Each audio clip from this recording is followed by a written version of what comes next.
Buenos días, bienvenida, bienvenido. Este señor que está cantando, como ustedes ya saben y deben conocer, y si no son expulsados automáticamente de la sala, es David Bowie. Y este es el vídeo principal del último, realmente no fue el último, fue el penúltimo disco, pero fue el último que hizo en vida, poco tiempo después falleció. Y es la persona que abre, es el artista que abre el libro que vamos a presentar hoy, Los viejos rockeros nunca mueren, que es un libro que está escrito, que está documentado por la persona que vamos a recibir hoy, que es nuestro invitado especial. Entonces yo quiero que le dé un aplauso como si fuera Mick Jagger mismo, el que está pasando por aquí. Jesús Báez Alcaide.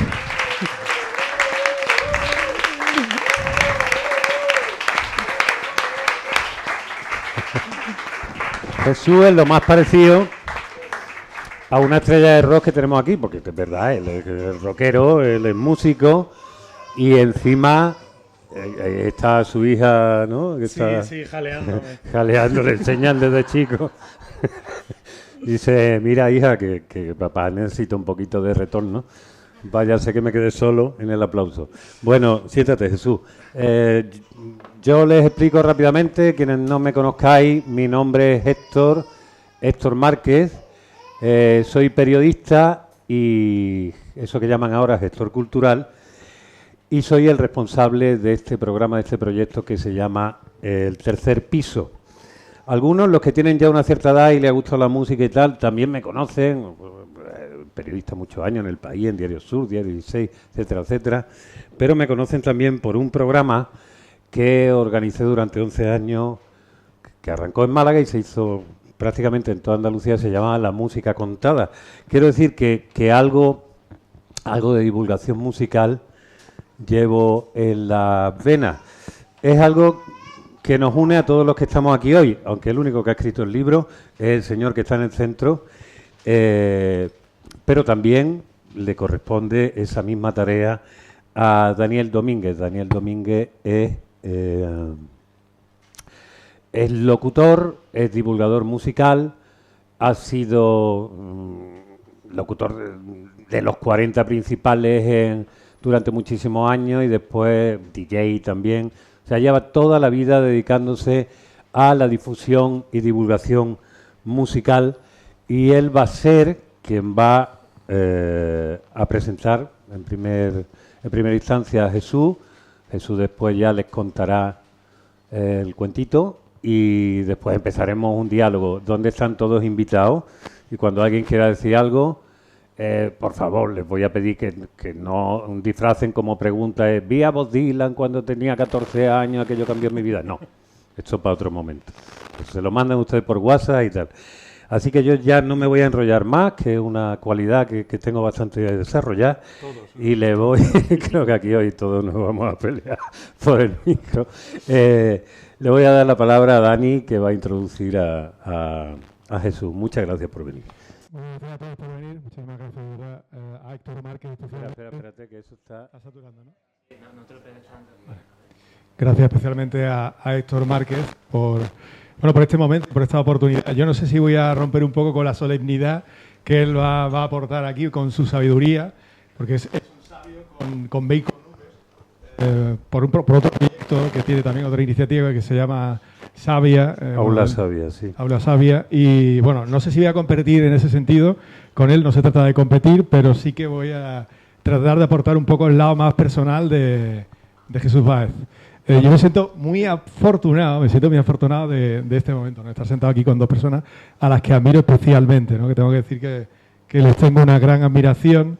Y en el caso, por ejemplo, de Héctor Márquez, tuve la oportunidad de hacerle un poco de intermediario cuando en La Música Contada vino Mar Parro. Y él, como agradecimiento, quiso que presentara a Jorge de los Ilegales. Y yo, pues un poco porque no lo conocía lo suficiente, me pareció que no era honrado tener ese honor, ¿no? Y ahora, pues sin embargo, fíjate, se cierra el círculo y estamos teniendo esta ocasión, ¿no? de compartir todo este tiempo juntos. Igual te libraste enteraste de que Jorge te diera una hostia? Sí, es posible. Por suerte, a este figura que tengo aquí a mi izquierda sí que lo conozco bastante. Y esto no sé si le favorece o le compromete. Depende de lo que ¿Así? contar. Vamos a ello. Nos remontamos a segundo de COU. Segundo de COU. Segundo de COU. Buen curso. No- ¿Qué plan estudiaste vosotros? El plan repetidor. Ah, vale. No voy a revelar la edad porque bueno, me delataría también a mí. Y tengo algo muy importante común y es que somos hijos de Paquita y de Manolo. Efectivamente. No de la misma ¿No? Paquita y Exactamente. del mismo No Manolo. del mismo sangre, somos hijos de padre homónimos, Exacto. Sí. podríamos decir. Luego, yo creo que la persona que nos presentó, que es Javier Cuñat, que Sí. no sé si estará por aquí, pero No. pero la persona que nos presentó, yo creo que lo hizo porque me quiso endosar lo voy a llamar así directamente, al tonto de la clase. Sí, esa era la idea. Yo creo que era la idea. Pero eso no habla bien de él, pero tampoco muy bien de mí. O sea, no, por aquello de Dios los cría. La cuestión es que desde entonces hemos sido bastante inseparables, ¿no? Yo luego he comprobado que no era el tonto de la clase, era alguien muy especial. Era alguien muy especial. Se agradece la corrección. Aunque, bueno, recuerdo que la primera vez que salimos juntos de marcha, una hora esperando en el Zaragozano, Sí, ¿sabes? sí. De los años que hace ya de aquello. Y como venganza nunca has vuelto a ser puntual. que cualquiera que me conozca sabe que me he vengado como crece. Luego sucedió algo que nos distanció un poco y es que él entró a formar parte de una banda de música, de un Sí. grupo que era Días de Incienso, Sí. se fue a Madrid, empezó con ellos una aventura y curiosamente yo creo que hay ahí un primer rasgo de una de las primeras cualidades de su personalidad y es que se embarca a hacer cosas de las que no tiene ni idea, ¿no? Empezó a tocar el bajo sin tener ni idea del bajo. Efectivamente. Yo creo que una persona normal empieza a hacer aquello que le gusta, aquello que se le da bien Ujú. y que parte ya en cierto modo de alguna ventaja natural. Ujú. Tú has hecho siempre lo que te ha gustado, Sí. aunque fueras un incompetente, Exacto. y luego con el tiempo Buscando lo has bu- terminado dominando. Buscando la excelencia con el tiempo. Sí. Pero con el tiempo lo has terminado dominando. Y esto dice de él dos cosas, ¿no? Que es perseverante, Sí. que es un motivado también, ¿no? Podríamos decir quizá. Y luego voy a decir que es un privilegiado, por no decir que es un superdotado, porque no sé si se puede interpretar mal. Luego, el año que nos conocimos también fuimos a recoger un par de premios. O sea que con el éxito ya tiene relación desde hace bastante tiempo. Ganó el premio de poesía y de cómic. Sí, es verdad. Y puede parecer que con esto toda su vida siempre ha estado rodeada de éxito, pero ha tenido bastantes fracasos, ¿no? También. Y como dice Mújica, triunfar en la vida no es ganar, sino caerse y ser capaz de levantarse, ¿no? Volverse a levantar. Así que Chuso se ha equivocado mucho, pero a pesar de su fracaso ha rectificado y es otro sabio. Yo creo que tú eres un sabio, pero solo con B. Sí.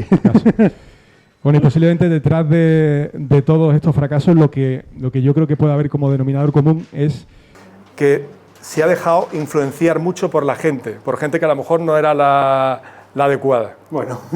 Con lo cual, antes era muy influenciable y ahora podemos decirle que es un influencer. Ahí ha cambiado la cosa, ¿no? Ironías de la vida. Tiene ahora mismo, no sé si lo sabéis, más de 90.000 personas que le siguen en Twitter.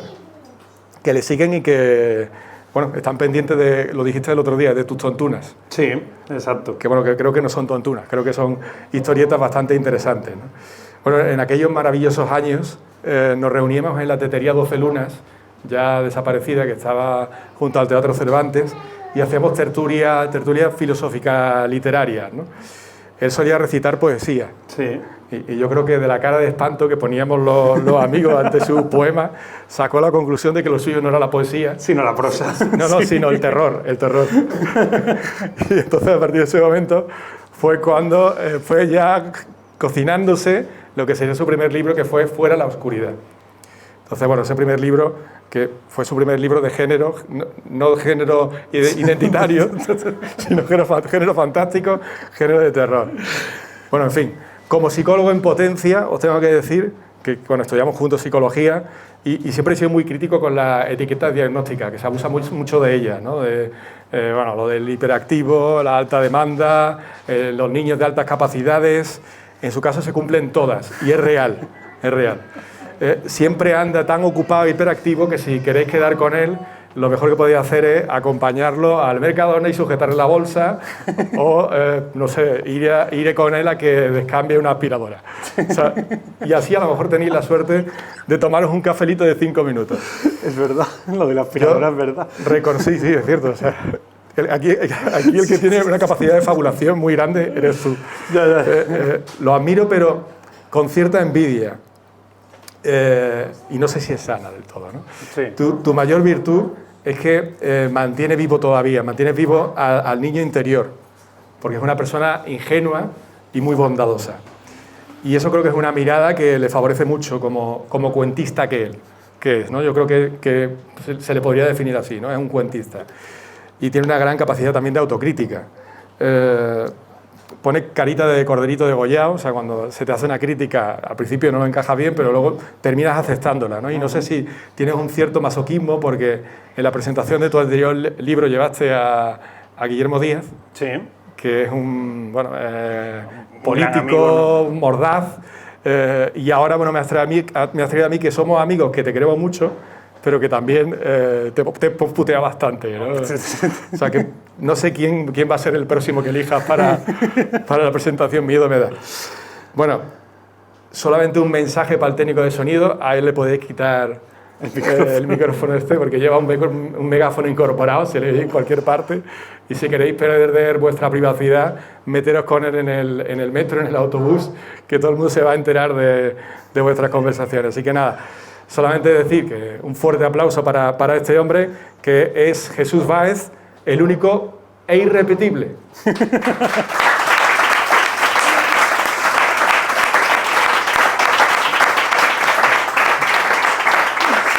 No sé si lo deberíamos presentar como taxista, escritor, o ya se ha ganado el derecho de que lo presentemos como escritor. Taxista.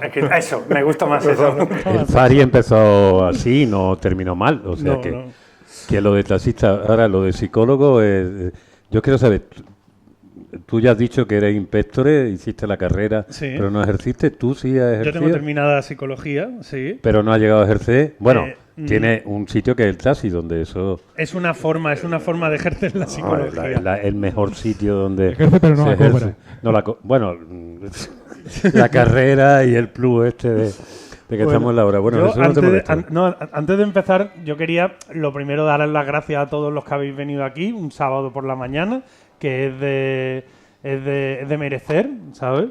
Además, yo creo que a lo mejor si tuviéramos 20 años menos, seríais menos gente aquí, ¿sabes? Y no hubiéramos visto la noche antes, las cosas cambian. Yo le quiero dar las gracias a... Es que esto es lo primero, quiero empezar por los agradecimientos y no dejarlos para el final. Quiero dar las gracias a Proteo, porque yo venía aquí de pequeño con mi madre, que no sé si está por ahí o se está... Sí. Yo venía aquí de pequeño con mi madre a comprar libros. Al principio eran libros de historia, que era sobre todo lo que me gustaba.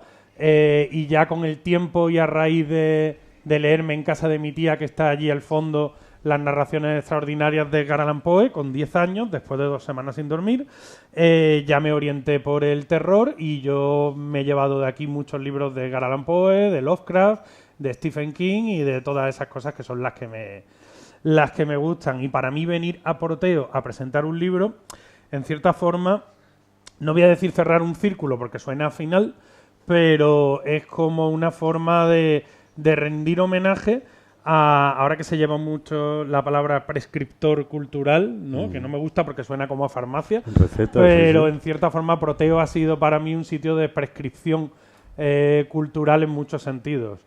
Venir, además, de la mano de Héctor Márquez, a quien también le quiero dar las gracias, es un placer porque sin él saberlo, mucho de lo que está relacionado con mi vida y con la persona que soy ahora está relacionado con él, porque él se trajo a la música contada al fallecido, desgraciadamente, hace poco, Carlos Tena.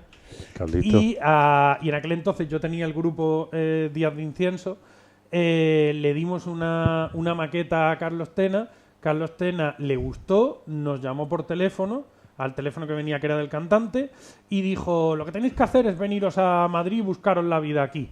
Y yo no sé si graciada o desgraciadamente le hicimos caso, y esa etapa en Madrid marcó mucho lo que es mi forma de ser y la persona que soy ahora. Tanto para mal en algunos momentos, porque las etapas de la vida tienen sus momentos buenos y sus momentos malos, como para bien, porque también fue donde empezó una etapa de crecimiento y descubrimiento musical a muchos niveles que termina desembocando en cierta forma en este libro. Y le quiero dar las gracias a Dani por ser la persona que me ha presentado, porque es de mis amigos más antiguos, junto con Guillermo, que lo hemos mencionado, que no ha podido estar aquí hoy. Y sobre todo le quiero dar las gracias porque, pese a haberme metido un poquito de caña, no lo ha transformado en el ROAS que yo pensaba que podía ser esto, ¿sabes? Porque lo que tiene la confianza es que puede derivar fácilmente en lo que él sabe hacer muy bien, que es meterme caña. Yo siempre he dicho que Dani es de esos amigos necesarios, que es como el que iba detrás del carro de los generales emperadores romanos cuando entraban a la ciudad y le sostenían la corona de laurel, pero a la vez le iban diciendo al oído, recuerda que eres mortal, ¿no? Y en ese sentido, Dani es el pie en tierra que me recuerda que por muchas cosas que haga y muchos seguidores que haya en Twitter y todo esto, en realidad seguimos siendo los mismos paguatos, ¿sabes? Que nos divertíamos haciendo el tonto, grabando videoaventuras cuando íbamos al instituto. Y dicho esto, que son si llego a saber que teníamos la pantalla, traigo algo. No era necesario. No era necesario. Fotos vergonzantes de esa noche.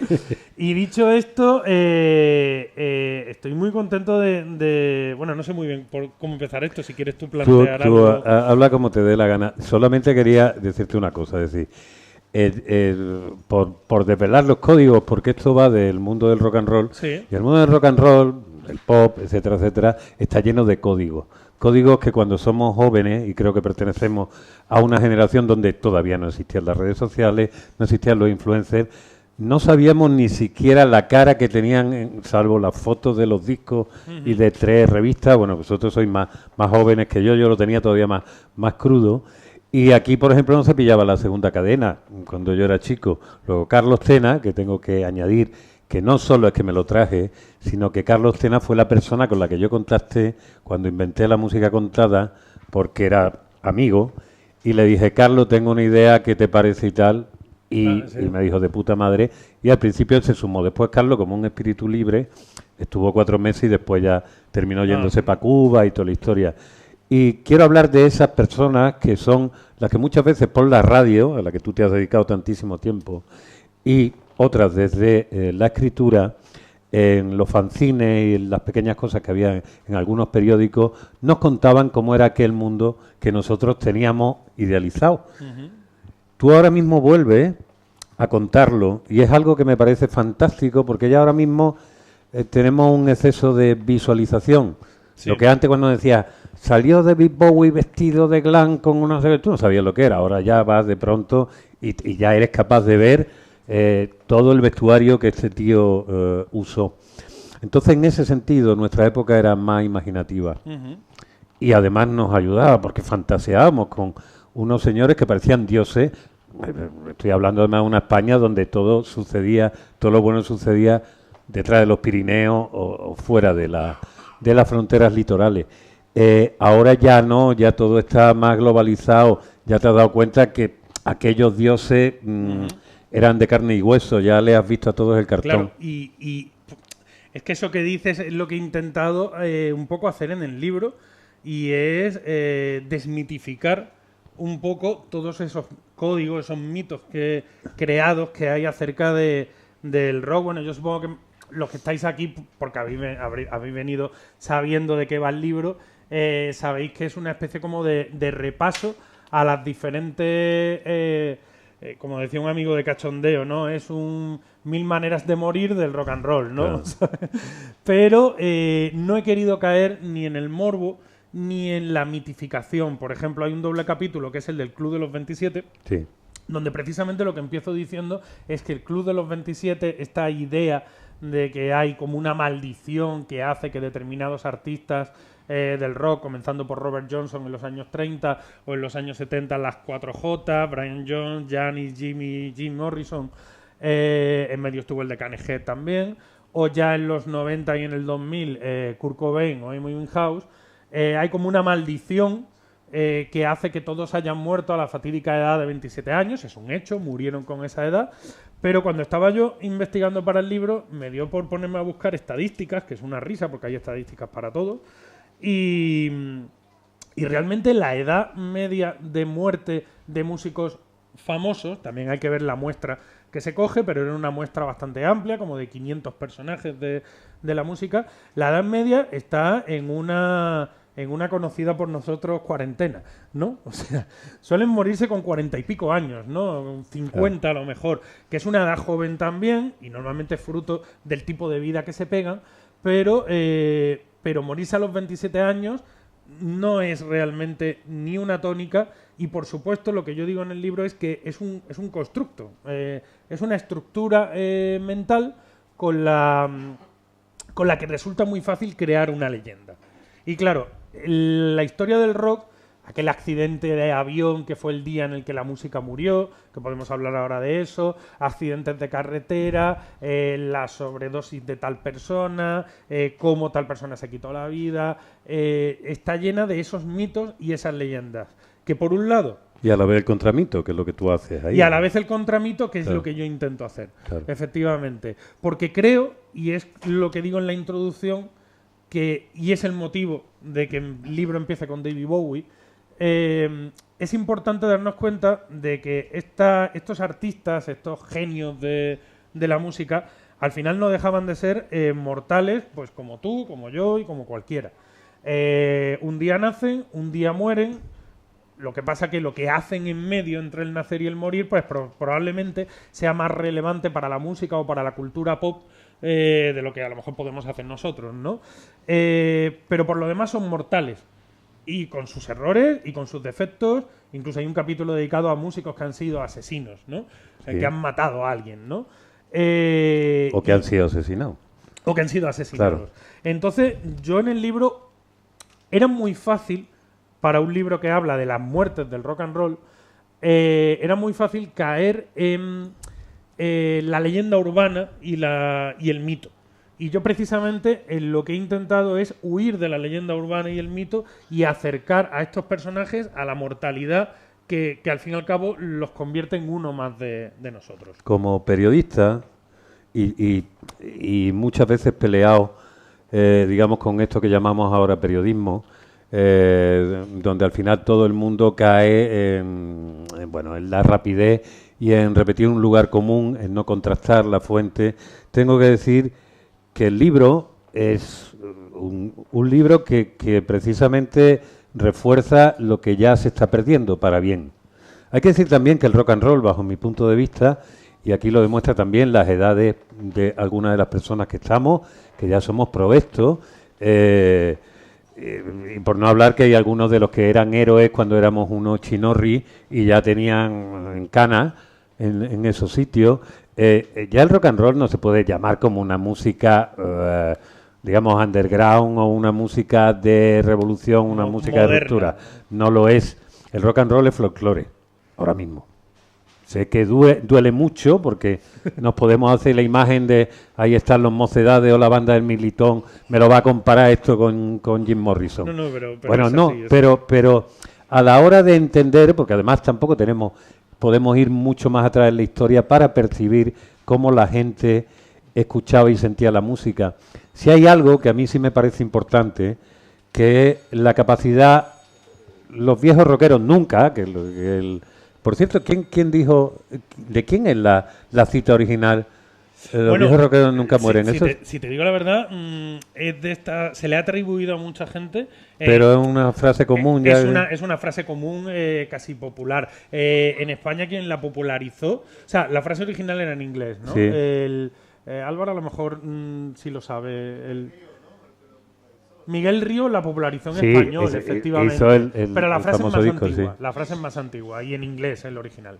Bueno, podemos llamar a Miguel Río, pero tenemos comedín del público, decirle Miguel, tío, y ya entonces sí que no paramos, se empieza a contar la historia. Pero sí quería destacar de este libro lo estupendamente escrito que está. Esto lo reitero muchas veces porque es la realidad. Cuando me he puesto después de muchos círculos culturales, la música, el cine, el cómic, la arquitectura, la historia del arte y tal, y he venido ahora de nuevo al origen, a la literatura, me doy cuenta que entro en un mundo que desconocía, que era que ahora escribe hasta el tato y publica también. Escribir está muy bien, es una cosa que yo digo, todo el mundo debería escribir porque te ayuda, y vosotros sois psicólogos, a ordenar tu idea y a darte cuenta quién eres y avanzar en la capacidad expresiva. Pero hay gente que sin avanzar en la capacidad expresiva, sin tener mucho que decir, en 2 días le pone unos lomitos a lo que ha soltado y dice, venga, lo vendo. Y siempre tiene 50 amigos que venderlo. Eso ya es un éxito. Entonces, algunas veces me encuentro con libros que yo hubiera dicho, preferiría no hacerlo, leo un poquito antes.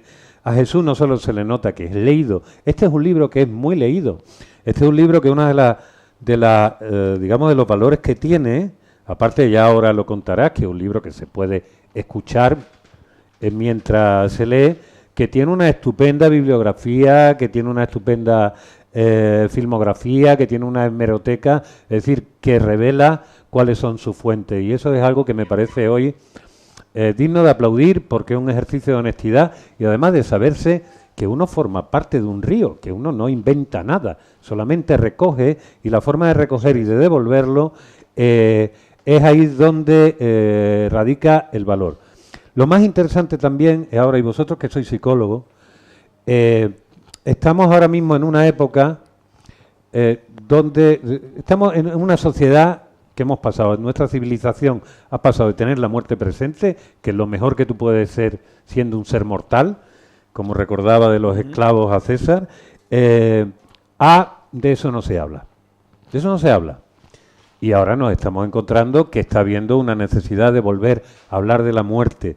Entonces, aquí, básicamente, los viejos rockeros nunca mueren, los viejos rockeros mueren, hostia, como todos, ¿no? Claro, es que por eso el nunca... está tachado.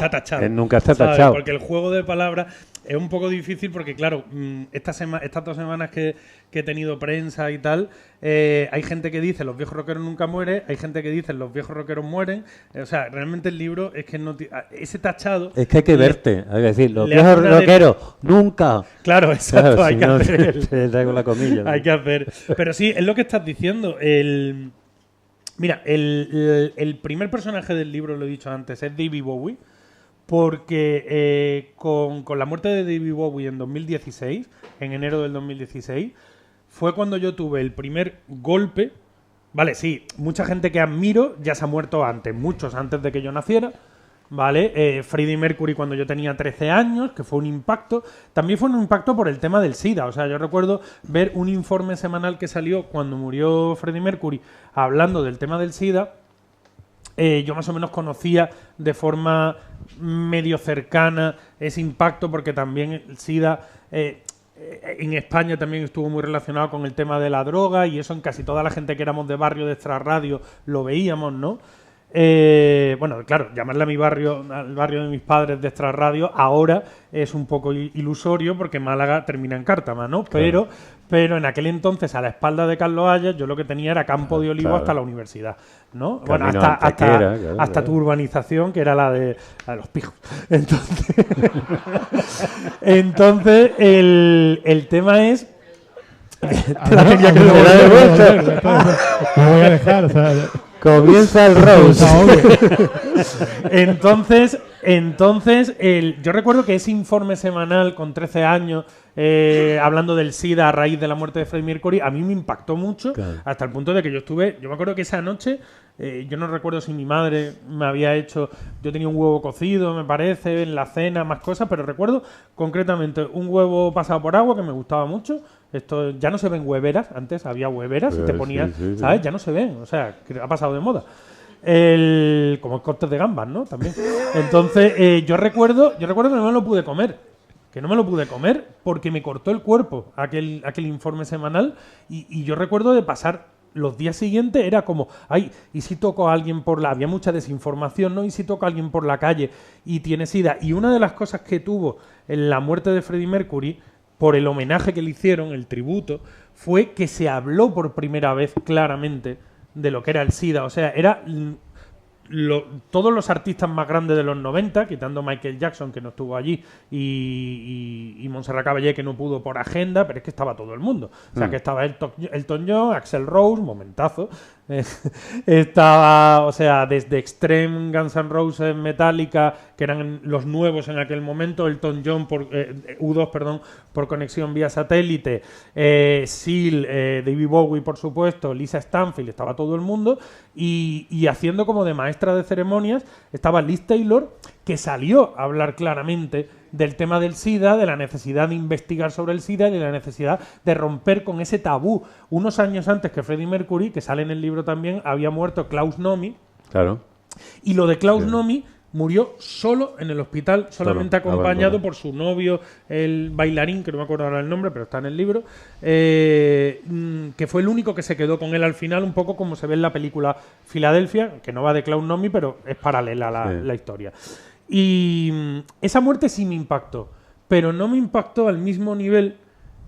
O sea, me impactó por lo que suponía la muerte de Freddie Mercury. A partir de entonces yo conocí algo de Queen, pero empecé a hacerme muy fan de Queen hasta ahora, a partir de entonces. Pero la muerte de Bowie en 2016, parece que me he ido mucho por las ramas, pero he vuelto. Sí. La muerte de Bowie en 2016 fue un golpe en el sentido de decir, hostia, mis ídolos son mortales y además los que quedan vivos, ¿no? Están ya en una edad que se van a empezar a morir, ¿no? Y yo creo que ahí estuvo un poco el germen de lo que luego se ha convertido en este libro, ¿no? Pero ahí hay una cosa, que tú estás hablando de Bowie, por eso he querido empezar, porque Bowie, cuando ya básicamente somos una sociedad que está desmitologizada, quiero decir, y tú mismo, si tienes un poco te das cuenta que ahora mismo los ídolos ya no es que sean de piel de barro, es que están hechos con arena de la playa y viene una olita y se los lleva. No. Y Bowie siempre tuvo una cosa, una trascendencia de estar por encima, al ser además parte de su identidad musical y artística. La multiidentidad, el camaleonismo, era como, a este tío no hay manera de pillarlo directamente. Entonces, aquello fue, además, darte cuenta en aquel momento, como estamos tan acostumbrados a que cada cosa nueva de Bowie es nueva, sí, es como decir, vale, y ahora resucitas, ¿no? O sea, otra cosa que te vas a inventar para hacer una performance nueva y tal. No, era cierto, pero lo que fue más sobrecogedor fue ver después, cuando aparece Lazarus, que tú aquí lo explicas muy bien, que venía una historia, es como él, ya consciente desde hacía una serie de años, que si no hoy es mañana, pero que va a tener muy controlado, desde el cáncer de hígado, va a tener muy controlado, que le quedan 2 telediarios, como grandísimo performer y persona que estaba al servicio de, como artista, logra construir su muerte para que su muerte venga casi como una especie de revelación. Claro. De hecho, resucita con Lázaro, que se llama así, Lázaro. Es que ahí hay 2 elementos que estás diciendo con la muerte de Bowie. Al final es que, claro, si nos ponemos a hablar de Bowie o de Queen, nos quedamos en los 2 primeros capítulos del libro, que son esos, ¿no? Pero sí es interesante porque, bueno, los 2 primeros capítulos son Bowie y Freddie Mercury, ¿no?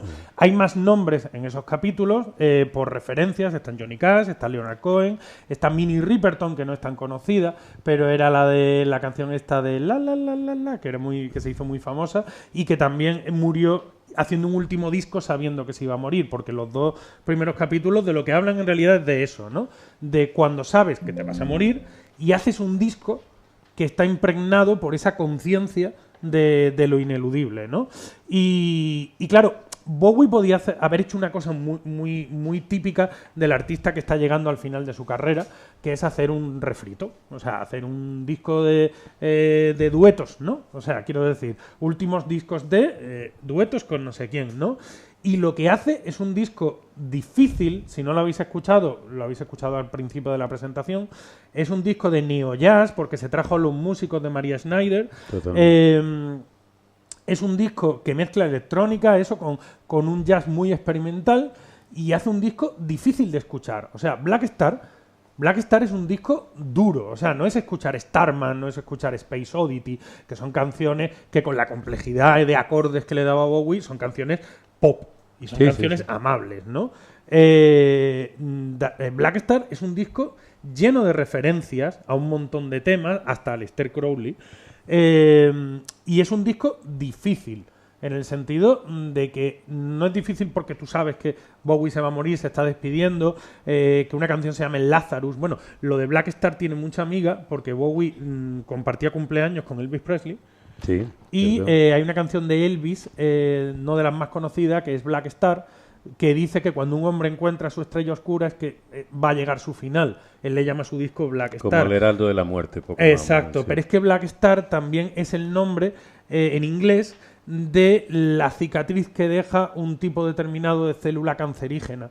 Y Bowie sabía que iba a morir de cáncer. Pero es que Black Star también es como se le llama en física en inglés a la singularidad después de la implosión de la singularidad que aparece después de la implosión de una estrella. Ahí Bowie era como, yo soy una estrella y estoy implosionando porque estoy muriendo. Un poco diva, pero es que Bowie era muy diva. Hay una cosa además asombrosa, es verdad, que Bowie, al que creo que adoramos todos, prácticamente te puedes quedar enganchado días y días con él. No salimos de él, ¿eh? Llevamos un rato, pero no. Estamos ahí en el ciclo.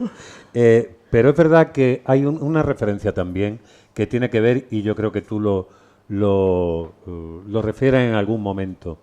Hemos crecido también en una época donde tenías dos espacios. Esta es la alta cultura, esta es la baja cultura. Sí. Entonces, la mayoría todo, y además desde niños, que elegimos la baja. Elegimos la película, elegimos la música, elegimos el cómic, porque es algo que podemos entrar. Ya habrá tiempo para Ulises, ya habrá tiempo para Rayuela. Pero Bowie siempre supo combinar de una manera que poca gente hace todos los niveles de la cultura.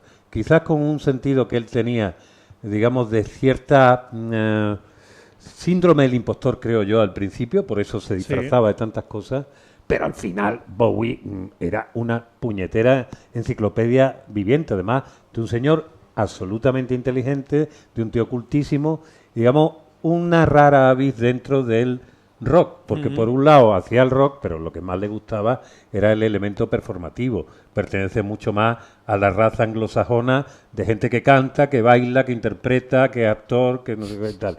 Era una mocatriz. Era absolutamente. Hay una cosa que quería decir, has dicho antes, las de 101 maneras de morir.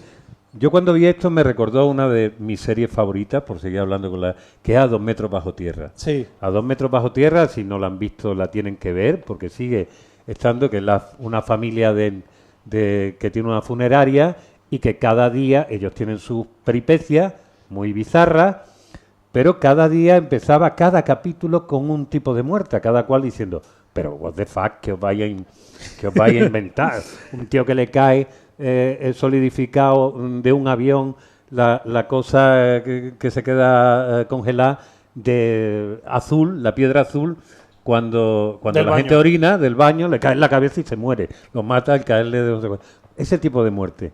Aquí en la de los rockeros también tenemos un poco eso, a 2 metros bajo tierra. Claro, porque después de los dos capítulos iniciales, que eran como el homenaje al artista que se muere, o a los artistas que sabe que se van a morir y que quieren plasmar eso en una obra de arte, la duda que a mí me surgió era, bueno, ¿cómo sigo, no? O sea, muertes del rock and roll, ¿no? Cuando la editorial me encargó el libro, era como, bueno, ¿cómo continúo? ¿Lo hago cronológico, no? Entonces empezamos con Robert Johnson y con Bessie Smith, ¿no? ¿Sabes? Pero claro, es que hasta que llegue a la chicha, ¿no? A los 70 y tal, es que tengo mucho que recorrer, ¿no? Y al final lo llevé un poco, y lo digo, está por ahí está mi amigo Fernan, y él va a saber por qué me refiero a él o a... la típica conversación que tienes con un amigo cuando estás hablando de música y vas saltando de un tema a otro, ¿no? Ah, sí, no sé qué. Oye, y eso es como el no sé qué. Y vas saltando de un tema a otro. Y en el libro se va moviendo como un río, como si fuera una conversación entre amigos hablando de música donde vas saltando de un tema a otro. Porque claro, cuando hablo de Freddie Mercury, digo, era inevitable hablar de lo que fue su canción de despedida al mundo, que era The Show Must Go On, el espectáculo debe continuar, que es una canción muy emocionante. Como digo en el libro, Freddie Mercury, como gran diva que era, se despidió 3 veces. O sea, se despidió con el Innuendo, donde viene Show Must Go On, se despidió o le despidieron con el concierto tributo, ¿no? Y luego volvió a despedirse con el Made in Heaven, ¿no? Que fue como el disco póstumo, que es un buen disco, lo que pasa que se nota muchísimo una producción muy de su año y se nota muchísimo que hay una reconstrucción de lo poquito que tenía, que había dejado grabado. Es más, la última canción que cantó Freddie Mercury, que era Mother Love, la última estrofa la canta Brian May, porque en la tercera estrofa Freddie ya no llegaba. Fue a 2 días antes de morir o 3 días antes de morir. Entonces, claro, a partir de ahí dije, bueno, ¿cómo continúo el libro, no? ¿Cómo sigo, no? Y dije, bueno, el espectáculo debe continuar. Pues el siguiente capítulo va de grupos en los que el espectáculo ha continuado después de que se les muera alguien. Y ahí hablo, a veces sale mal. Hace poco ha salido el caso de Linkin Park, que han sustituido a Chester Bennington por Emily Armstrong. Chester Bennington no sale en el libro, fíjate. Pero a veces sale mal, yo espero que a Linkin Park le salga bien. A veces es un poco como la paradoja del barco de Teseo, ¿no? Si vas sustituyendo a todos los miembros de la banda a medida que se mueren, ¿no? Al final AC/DC sigue siendo AC/DC, o sea, ya solo queda Angus, ¿no? Se ha caído, ¿no? Vale. Pero hay veces que sale bien, ¿no? Y en ese sentido, el tercer capítulo es los 2 ejemplos que considero de sustitución de un miembro importante del grupo que ha salido muy bien, ¿no? Que sería AC/DC, cuando tuvieron que sustituir al gran Bon Scott por Brian Jones, y le salió perfecto, perdiendo para mi gusto mucha versatilidad bluesera en el camino y cogiendo ya una fórmula determinada. Y el otro caso en Metallica tras la muerte de Cliff Burton, ¿no? Que yo, como bajista que soy, ¿sabes? Me preguntan, ¿solo de bajo qué más te gusta en el mundo? Orión, ¿sabes? ¿No? Entonces, y a partir de ahí, sí, el libro se vuelve un poco como un catálogo de diferentes formas de morir, porque claro, me meto en el tema del Club de los 27, donde ahí hay varias diferentes formas en las que fallecieron muchos artistas, pero luego, claro, era inevitable un capítulo dedicado a la sobredosis, El camino del exceso se llama, otro capítulo dedicado a accidentes, ¿no? Que se llama En el camino, que es quizás no por nada uno de los mejores capítulos, sin duda. Sí, sobre sí, todo sí. el principio, la introducción que les hago es de lo que más orgulloso estoy. O sea, a veces cojo y como soy así me la leo, ¿no? Oye, una pregunta, porque esto viene, decía, voy a hablar y tú decías... Un segundo, vale. que es que quería hacer una Sí, referencia. Claro, llegó un momento haciendo esta categorización, ¿no? Por maneras de morir, no solo maneras de morir, porque también están asesinatos, pero están asesinos. También un capítulo que me gusta mucho, que es no cuando un artista muere, sino cuando un artista se le ha muerto a alguien, ¿no? Como en el caso de Nick Cave o Eric Clapton, ¿no? Con sus hijos, o en el caso de Yoko Ono, o en el caso de Courtney Love, a la que defiendo bastante, ¿sabes? Robert Plant con el hijo, efectivamente. Okay. Pero sí, y un poco por quitarle tanta tensión dramática a esto, llegó un momento a lo largo del libro que en mis conversaciones con Ana, con mi pareja, con mi mujer, tenían un punto frívolo de, oye, ¿sabías que no sé quién se murió de no sé qué? ¿Sabes? Era como... Buscando o sea, muertos, la ¿no? desmitificación llegó hasta el punto de, oye, yo lo había puesto en este capítulo, pero en realidad no, ¿sabes? ¿Sabes? Por eso era eso lo que quería añadir, porque llega un momento que cuando estás tratando también como que ocurre una especie de insensibilización, ¿no? En la cual ya casi la cosa era un poco a veces jocosa de ostras, que este se murió de, ¿sabes? Y perdía un poco como de tensión dramática. También quiero decir que no es un libro macabro. No he intentado que la finalidad de esto sea un libro macabro, e incluso al final del todo el epílogo, por así decirlo, expongo algunos casos de gente que ha estado a puntito de ver la luz al final del túnel y en el último momento ha sobrevivido y nos ha seguido regalando buena música. De hecho, creo que es un libro, sobre todo de celebración a la música, que digamos Sí. es por donde perdemos aceite todos los que nos dedicamos con los años a seguir hablando de estas cosas en vez de estar acumulando patrimonio o dedicándonos a la fiscalía. Pero, en fin, hay algo, sí, es una cosa, básicamente, esto es el Peter Panismo que llevamos dentro, te pone un poco más serio, lees los libros, hasta eres capaz de leer en otro idioma, pero en el fondo es lo mismo. O sea, tú no quieres abandonar la infancia o la juventud, que son aquellos años donde, como decía la canción, uno vuelve siempre a aquellos lugares donde amó la vida, ¿no? Claro, que cantaba Chabela Vargas. Volver a la época que es una frase que me regaló, porque para mí es un regalo, Pedro Torrijos, el divulgador de arquitectura y tal, tiene una frase que está en la contra, que me la mandó, porque fue de los primeros lectores del libro, y dijo que el libro te devuelve a la época en la que llenábamos nuestra habitación con los pósters de los artistas. Y yo cuando me mandó, me dice, ¿te parece bien esta frase publicitaria? Y le dije, no sé, te hago la ola, ¿sabes? O sea, porque fue como... Es una persona a la que admiro muchísimo, que ha tenido mucho que ver en que yo empezara con el proyecto de la historieta musical. ¿Cuál era la frase? La frase está por aquí, está... en esta contra. Hay un momento en la vida cuando empapelamos de póster en nuestra habitación en la que creemos que nuestros ídolos son inmortales. Este libro nos devuelve a ese momento y nos recuerda que aunque se apaguen, las estrellas siguen brillando. Claro, yo cuando me mandó eso, a mí fue como... Bueno, ¿cuál era vuestro póster favorito de aquellos que teníais? ¿Tú tenías póster? Porque tú tienes pinta de que tu madre te decía, ese póster no me lo vayas a poner. Tenía póster, pero prefiero no decirlo. No, dilo. ¿Qué era, Sabrina? Samantha. Sociología. También cantaban, ¿no? Sí, vale, te la acepto. Sí, yo tenía una bandera gigante que la tengo guardada de Queen, que eran como un fotomontaje infame de varias imágenes del Light Killers, me parece, de la gira del Light Killers. Tenía Guns N' Roses, tenía un pañuelo de Aerosmith, que Manolo, que está por ahí, Manolo Artacho se acordará. Tenía y los vinilos y unos vinilos chicos enmarcados que se los he ido robando poquito a poco a mi tía, de Elvis Presley, de los Beatles, los ponía en unos marquitos y tal. Digo que se los he ido robando porque era como, ay, este vinilo que tienes, qué chulo, ¿sabes? La Aloha from Hawaii, ¿sabes? Me lo llevo. Y en mi casa están algunos.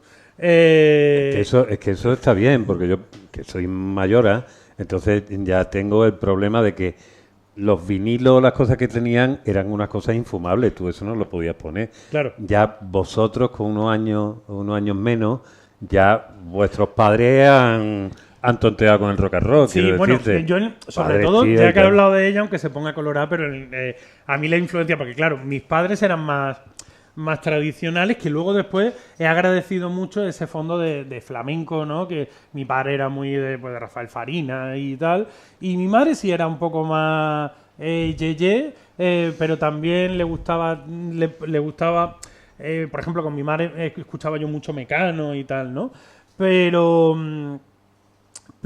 mi tía, que era la más joven de las tres hermanas, que es la más joven ella en su casa, pues claro, yo iba a su casa y ahí pues le gustaba mucho el rock andaluz, y ahí cogí yo a Triana, me acuerdo de la portada del Hijos del Agobio, que me daba miedo de pequeño, y de mayor, porque madre mía, ¿sabes? Y Elvis y Pink Floyd y Jesucristo Superstar, que es que con 11 años me aprendí de memoria los dos papeles, el de Jesús y el de Judas, y el de María Magdalena también. Igual. ¿Y tienes cintas grabadas de la época malamente en un cuarto tú cantando? ¿Y tenías hermanos? No, ¿Tú tienes hermanos? No, yo soy hijo único y afortunadamente no hay muchas cintas. Tenía hermanos, intenté que mi hermana hiciera de María Magdalena, porque aquello hace se mueve y hace de Caifa y Aná. Sí. Al mismo tiempo era un poco patético. Sí, yo eso lo guardo. Yo cuando vaya a morir pondré una cosa de esa. Quería que hablases un poco, porque habéis dicho, esto sale de la historieta musical. Sí. ¿Cómo sale la historieta musical? Para la gente que te está viendo por YouTube, porque hay gente que nos está viendo por YouTube, no ahora, nos verán en el momento que lo vean, pero es su presente. Entonces, para que tú le cuentes un poco de dónde sale esta cosa de que tú decides hacer lo que más te gusta, contar historias por De la Twitter. música. De la música y por Twitter. Pues mira, porque yo hasta ahora, como ha dicho Dani, yo lo que he escrito siempre ha sido terror, ficción, ¿no? Yo tengo 3 libros hasta la época de relatos cortos de suspense. Bueno, el segundo es una novelita corta, pero el primero y el tercero son relatos cortos de suspense, muy deudores, que es un eufemismo muy chulo para no decir copiando de gente como Stephen King, Lovecraft o Poe, ¿vale? También creo que hay que reconocer a tus referentes y que hoy en día pues nadie inventa nada, ¿no? Y dicha esta autodisculpa, claro, yo a mí lo que siempre me ha gustado, aparte del terror y todo esto, son las historias que rodean la música, que rodean el rock and roll y tal. Y antes de la pandemia yo escribía, que no sé si ha venido, no sé si está por aquí Miguel Ángel Magnani, yo escribía en el magazine Talentos de Málaga, una columnita hablando de grupos malagueños, ¿no? De Musicómanos, de Annie B. Sweet, de Inside, etcétera. Y cuando llegó la pandemia y Talentos de Málaga paró, yo me quedé ahí un poco como huérfano, ¿no? De este rollo de, oye, me ha picado lo de hablar de música, lo de no hablar de ficción, sino explicar la historia de un grupo y tal. Y por ese y un poco después de entonces, un buen amigo, Moraleda, empezó a pasarme precisamente los hilos que hace Pedro Torrijos, que si estáis en Twitter seguramente le sigáis, y si no lo tenéis que hacer, que él habla de arquitectura, pero en realidad, como él mismo dice, te habla del sentido de la maravilla. O sea, en realidad lo que hace es contarte historias humanas utilizando como excusa la arquitectura. Y yo me enganché. O sea, yo me enganché, recuerdo que el primero que leí fue uno sobre un cuartel de caballería de Alcalá de Henares, pero en realidad te estaba contando la historia cuando aquello fue prisión en la Guerra Civil, de un alcaide que salvó la vida de otra persona que luego le salvaría la vida años más tarde. Bueno, yo me enganché a esa forma de contar historias. De otros tuiteros, como el Barroquista, como Jorge Corrales, que tiene ahora le llaman storytelling a esto, una narrativa tremenda. Y claro, y yo dije, ostras, yo quiero probar, porque además me gustó este formato de pequeñas píldoras encadenadas, ¿no? De que cada una es como una narrativa secuencial donde cada una te va llevando a la siguiente y donde le tienes que pillar el truco y el código a... Cada tweet tiene que contar algo, pero tiene que engancharte para que no abandones el hilo y te leas el siguiente. Un continuará constante. Claro, o sea, es como que tienes que jugar con el cliffhanger todo el rato sin tampoco ser muy tramposo, ¿no? O sea, tampoco es como lo de 10 datos que no conocías, el séptimo te sorprenderá, no es eso, ¿no?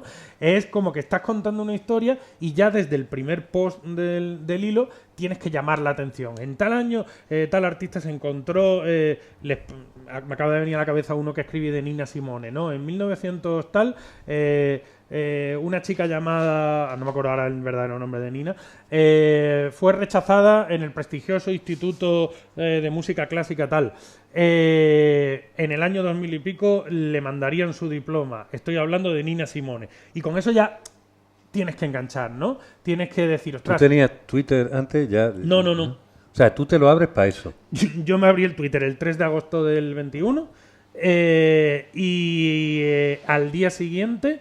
creo, o ese mismo día, coincidiendo con que es el aniversario del asesinato de Lorca, hice el primer hilo que era de artistas musicales que han utilizado a Lorca, como Enrique Morente, como Leonard Cohen, como el de... no exactamente el de los Clash, pero sí el tío estuvo buscando la tumba de Lorca en Granada durante el tiempo que vivió allí y perdió su coche y tal. Y ese fue el primer hilo que yo hice, ¿no? Que era Lorca en la música popular o en la música rock, ¿no?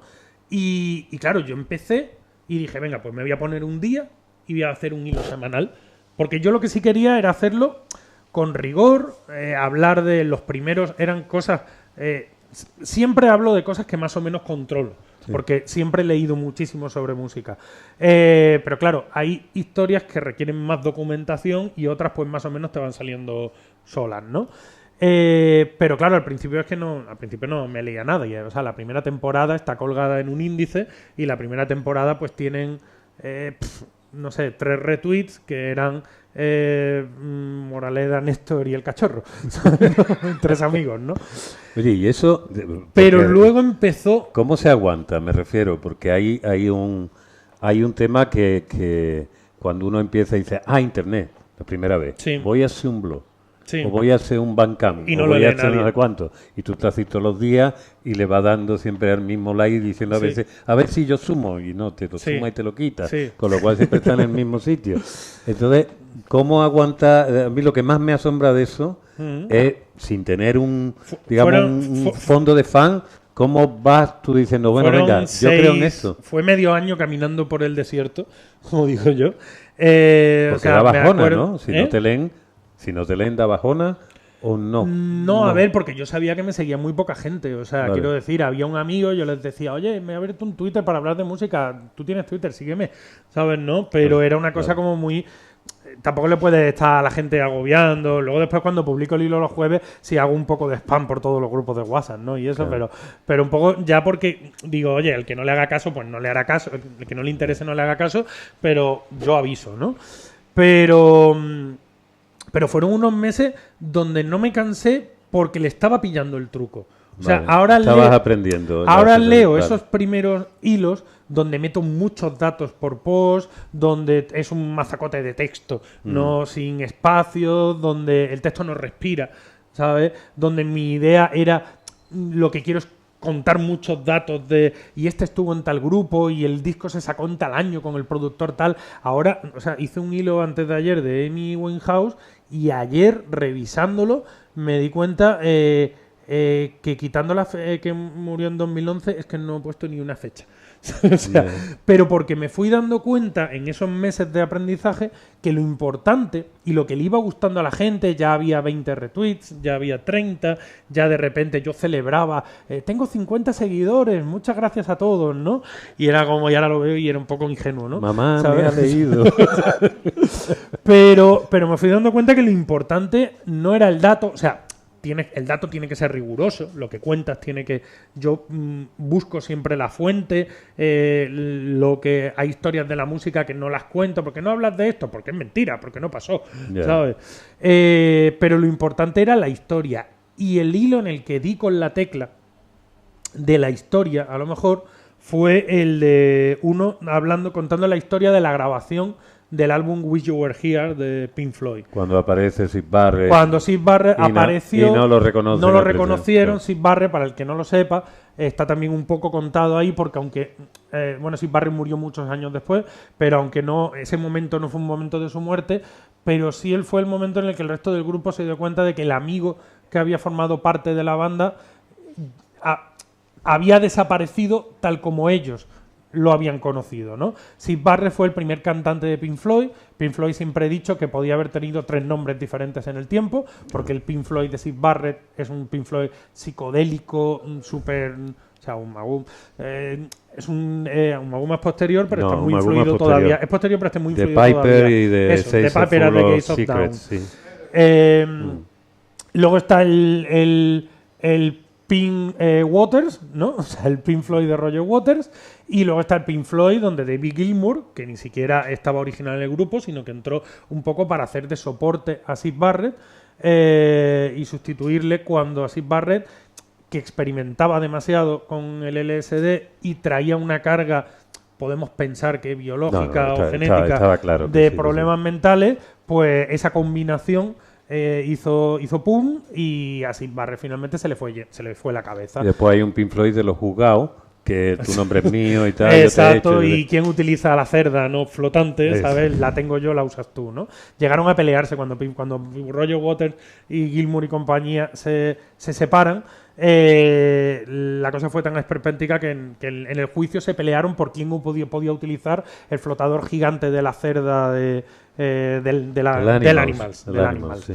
Pero lo que pasó, y contaba yo en ese hilo, era que Syd Barrett, que había estado ya en instituciones psiquiátricas, que hacía mucho tiempo que no le veían los demás del grupo, se pasó por la grabación del Wish You Were Here, que irónicamente Wish You Were Here estaba dedicada a él. La canción Wish You Were Here, Ojalá estuvieras aquí, estaba dedicada a ese primer cantante del grupo que había terminado en un psiquiátrico, ¿no? Donde estuvo entrando y saliendo durante toda su vida, grabó incluso discos en solitario y tal.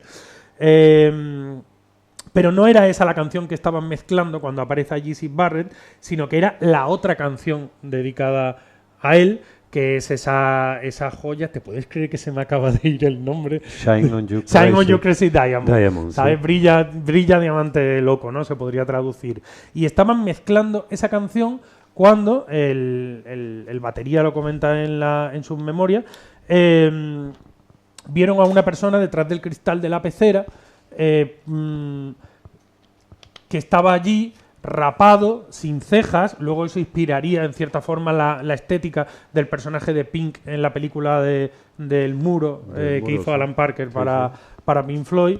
Y no lo reconocieron, no sabía quién era, hasta que alguien les dijo... De hecho, ahora está grabado. Quiero decir que hay imágenes que ya se han visto en documentales de esto, y claro, aparece Syd Barrett, que era un tipo guapo, guapetón, con el pelo rizado, muy delgado, era un canijo y tal, y aparece un tío gordo, calvo, que parece que le acaban de dar medicación, seguramente. Es que tenía la medicación. Entonces, que pasaba por allí. Cuando al grupo le dicen, creo que fue a Nick Mason, cuando le dicen, claro, cada uno pensaba, este es un amigo que se ha traído el otro, ¿sabes? Y cuando le dicen, no, es Syd.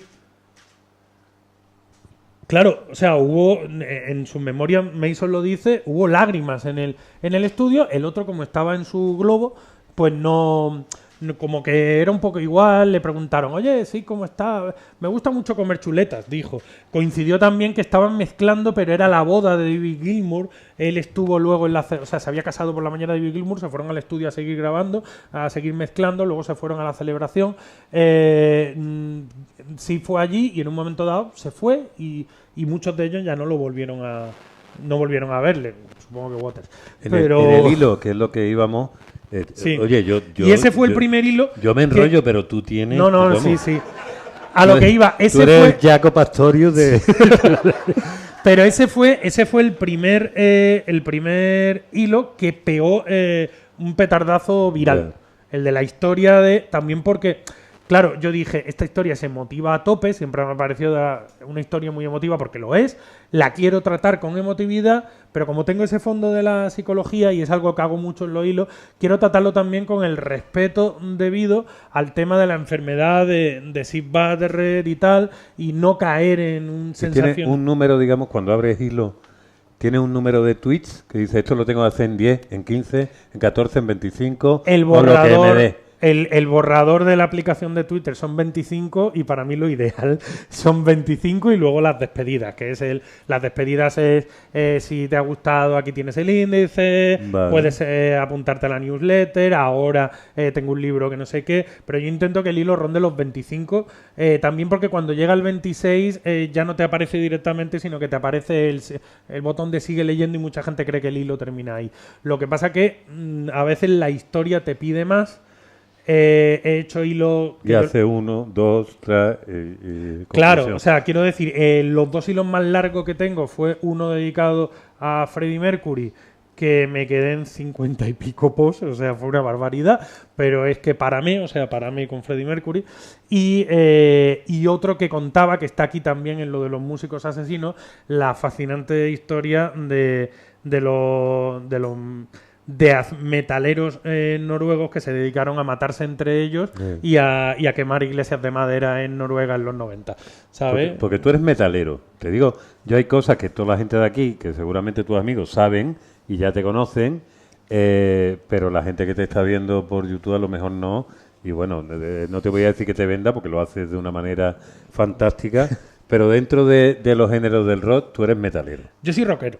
Ah, vale. Rockero. Bien. Vale, lo que pasa que me gusta... tiene un grupo que se llama... Sí, tengo un grupo. Metal, ¿no? Metal Gods, allí está el Metal cantante. Gods. Saluda, Jesús.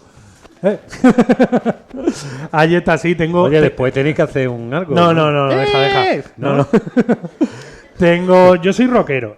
Lo que pasa es que me gustan muchas músicas. Vale. ¿Sabes? O sea, ha habido incluso hilos donde he hablado de la obertura 1812 de Tchaikovsky, Sí. también porque me parece muy... O sea, quiero decir, para mí esa obertura de Tchaikovsky, eso no es música clásica, eso es heavy, ¿no? O sea, con los cañones.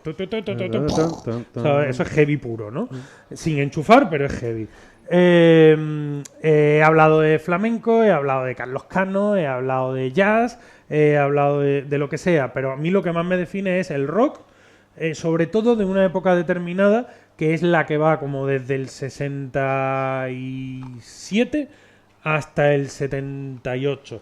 Todo lo que es la explosión de la aparición del heavy con Black Sabbath, la aparición de, bueno, la psicodelia, el folk, antes que la música disco y el hip hop, más o menos, empiezan a meter mano. Ahí ya tú ya te sales. Ahí ya me salgo, ¿sabes? Pero yo soy música muy disco a partir de los 60 mola mucho, tío.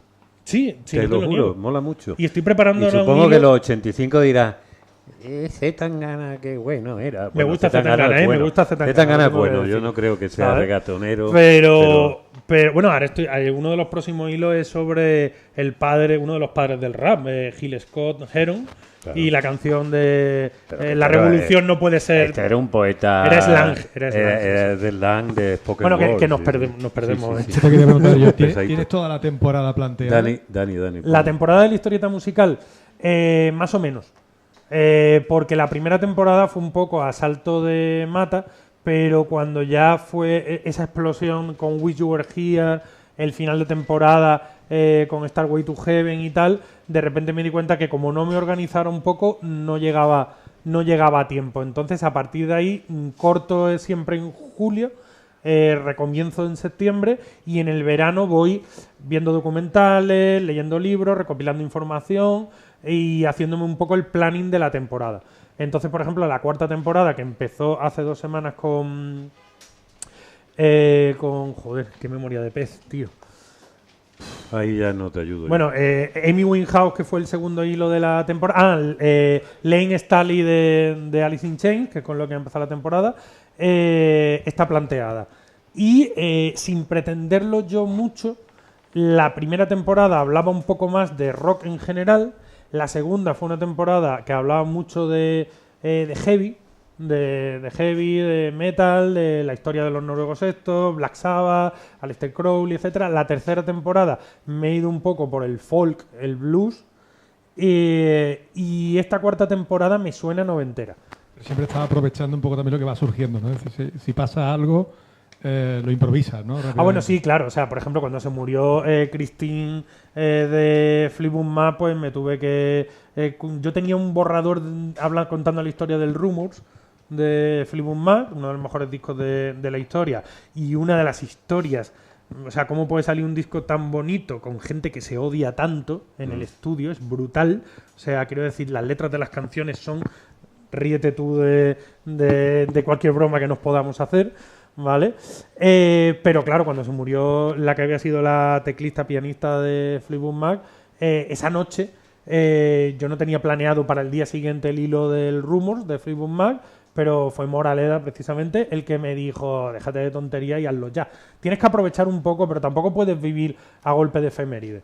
De, oye, este es el día que se murió Kurt Cobain, voy a hacer un hilo de... Porque también te limita mucho y a mí me gusta mucho más también sorprender a la gente. No, pocas veces un hilo ha llevado al siguiente y el siguiente al siguiente, sino que me suelo desmarcar con lo que me apetece hablar. ¿Solamente trata, digamos, asociado al rock and roll y a discos, estrellas o bandas del rock and roll, o hablas de la música? Porque en realidad, bueno, has hablado de lo de Tchaikovsky, pero digamos que hay elementos...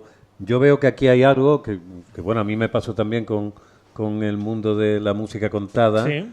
Que al principio era mucho más del dato de la banda, del cantante, cuando te das cuenta que lo más importante, lo que hay detrás de todo, la abstracción final, es qué relación mantenemos los seres humanos con la música. Claro. ¿Por qué producimos música y por qué eso es tan memorable y influye tantísimo en nuestras vidas? Digamos que los hilos que menos me gusta hacer son los que yo llamo los hilos biográficos. Vale. O sea, cuando se ha muerto X, ¿sabes? Por ejemplo, el de Tina Turner, le hice un hilo a Tina Turner porque se murió de repente y dije, pues sí, me da tiempo, o sea, puedo hacerlo de aquí al jueves, pero si a lo mejor hubiera tenido tiempo para pensarlo, no hubiera sido un hilo tan lineal. A mí lo que me gusta, los hilos que más me gusta hacer son los que coges un momento concreto de la historia de un músico y cuentas la historia que hay detrás de ese momento. Y pivotando alrededor de eso, haciendo flashback, puedo contar la historia. Por ejemplo, el hilo que le hice un hilo que en realidad era a Jackson Browne, pero en realidad mi única intención era decir, quiero hablar de Stay. O sea, quiero hablar del momento de Load Out, Stay, del disco en directo de Jackson Browne, el momento famoso de Stay, Just a Little Bit Longer, que era de los Zodiacs, me parece. Y yo quiero hablar de eso, ¿sabes? O sea, yo quiero hablar del momento del concierto que el cantante le está diciendo al público, quédate, que nos echamos la última canción y nos quedamos un ratito más. Y entonces construyo un hilo simplemente alrededor de ese momento, pero claro, tienes que explicar cómo fue esa gira para Jackson Browne, el éxito que venía de The Pretender, en The Pretender cómo le había marcado el suicidio de su novia o esposa, de dónde venía Jackson Browne, tienes que hablar de Laurel Canyon, entonces ya tienes que ir yendo hacia atrás, pero en realidad yo estaba buscando hablar de eso. Claro. Y todo lo demás era lo que le vas dando para al final crear también un clímax para que cuando llegas al momento que pones el vídeo con Daniel tocando la steel guitar y tal, ¿sabes? Ese momento también tenga una carga emotiva que la has creado en toda la historia que has ido contando. ¿Tú tienes filming o no? ¿Eh? ¿Filming? ¿Tienes filming? No. Bueno, pues si no, ya veremos la manera, que no la vamos a contar aquí, de que lo veas. Hay un documental que los que tengan filming tienen que ver, que lo vi ayer y estoy fascinado y por eso te preguntaba, que se llama 32 sonidos, 32 Sounds. Y es un documental de gente que graba sonido, de la importancia del sonido, ya ni siquiera de la música. Y aparecen varios músicos, que es una de las cosas más hermosas que he visto en mi vida, porque en el fondo va al origen de todo. Porque cuando estamos ahí detrás, lo que estamos buscando es la explicación de por qué tenemos este vínculo tan especial y tan emocional con la música, con las canciones y tal. Normalmente nos quedamos con lo episódico, con lo que se toca, la portada del disco, cómo iba vestido el otro, lo que cuenta la canción, el estribillo, el bajo, pero detrás hay un fenómeno mucho más profundo, que es lo que nos vincula con el sonido, con el resto de los seres humanos. Cómo eso funciona. Entonces, hazte con ello, si no, ya después hablamos fuera de esto. Y míratelo, porque creo que eso te puede dar unas ideas.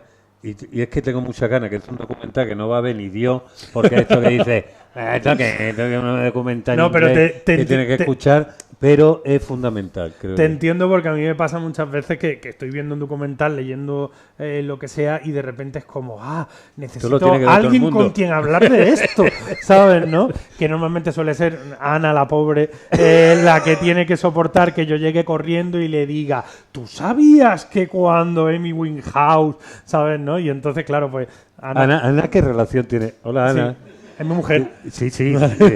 Pero ¿qué relación tiene con la música? No, hombre, con la música. ¿Alguna vez fue groupie tuya al principio? No. A ver, no. Ana venía yo tenía un grupo, Días de Incienso, hace muchos años, y Ana y yo nos conocemos aquí estamos contando nuestra vida, Ana.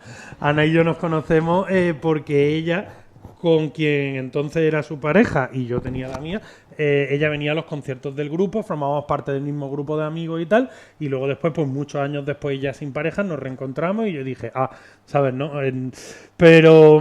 bueno, creía que era ahí, digo, por lo menos ayudar a que los se junten entre ellos, ¿no? Sí, pero luego aparte, y creo que es importante, yo con Ana lo siento, ¿vale? Pero compartimos ese amor por la música rock, o sea, yo con quien más, una de las personas con las que más disfruto yéndome a un concierto o de festival es ella, porque además es que lo vive, la lía, ¿sabes? Y ahí encontrarte una persona con la que puedes compartir eso, pues yo creo que también es muy importante. Espérate, que si no, esto en el vídeo, aunque te escuchemos... Sí. Espera, dame, cojo este de aquí. En el vídeo después no se escucha y ya os iba a decir que nos dejéis, que nos callemos nosotros y empezar a hablar y a preguntar. Di tu nombre también antes de... Lola. Lola. Es mi tía. No, yo... Lola Tita. Yo quería preguntarle que cómo desemboca la historia musical en el libro que hoy hemos venido a... Bueno, claro, sí, el salto ese.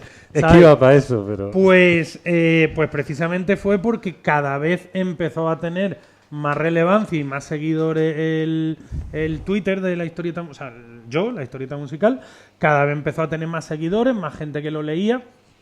Algo a lo que todavía no me acostumbro, ¿vale? Porque, ¿sabes? Yo hace poco me reía yo con eso con mi mujer porque fuimos a una boda y de repente se acercó una muchacha y dijo, oye, perdona, ¿tú eres la historieta musical? Y luego después Ana me decía, estabas cortado. O sea, tú que nunca estás cortado, estabas cortado. Y digo, sí, porque es que no me acostumbro todavía a esto de 90.000 personas, que ayer pasó de 90.000, ¿no?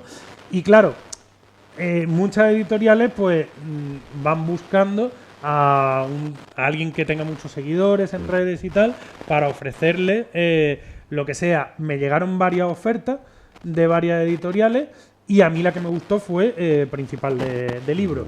Y luego después me ha llegado, cuando yo ya estaba hablando con Principal de libros, me ha llegado oferta incluso de editorial más grande, o sea, de un grupo más grande. Y cuando digo grupo, ¿sabes? Sí, ¿sabes? Hay dos, Pero como yo ya estaba comprometido con Principal y porque me había gustado, porque me llegó a través de Javier Traité, que es un divulgador del condensador de flujo, del programa de Historia de la 2, que fue el que contactó conmigo y me dijo, oye, hay una editorial que es Ático de Libros, Principal. Espera. Ahí. ¿Vale? Hay una editorial que es Ático de Libros, que a través de su sello Principal quieren hacer algo contigo.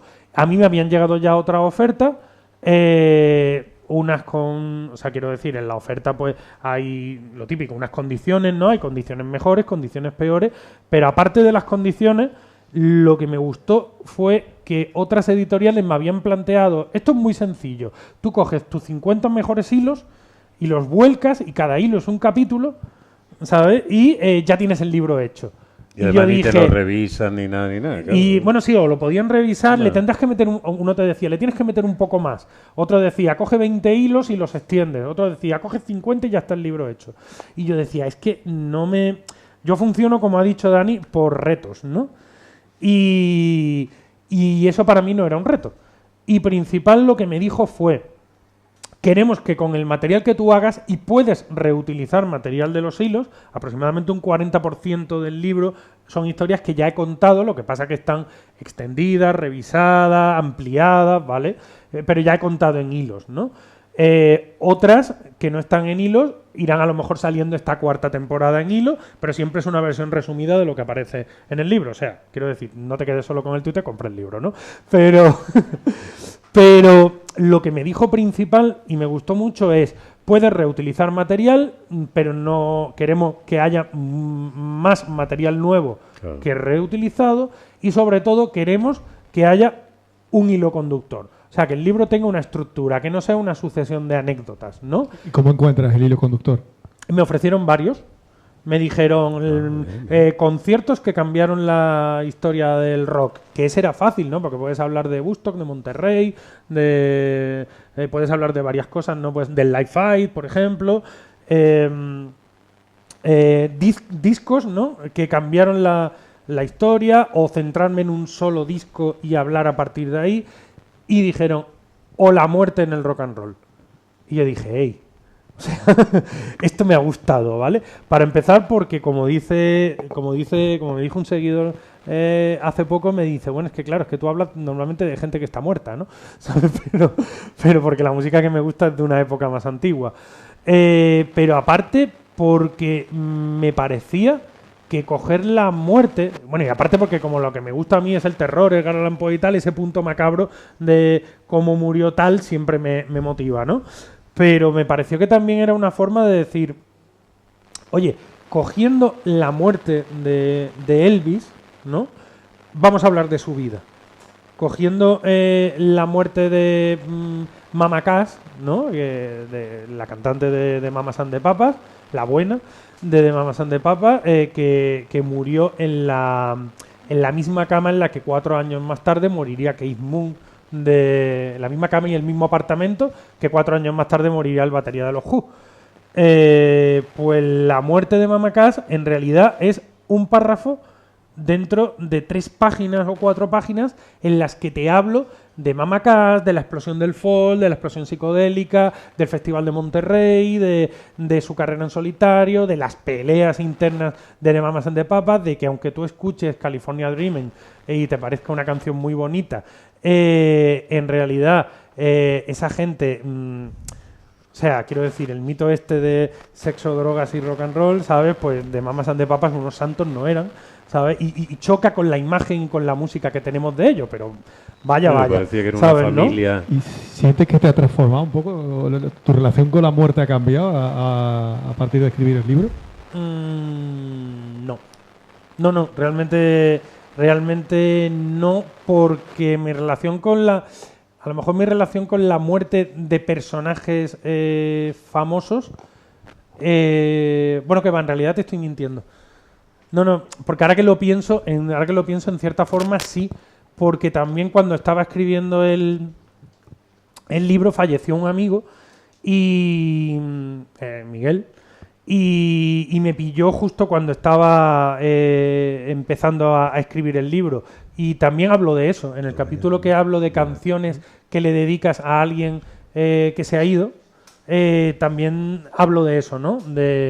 Hablo de cómo ya a lo mejor estamos en una edad que tanto nuestros referentes culturales como, por desgracia, personas cercanas de nuestra misma generación, pues les pueden pasar cosas, ¿no?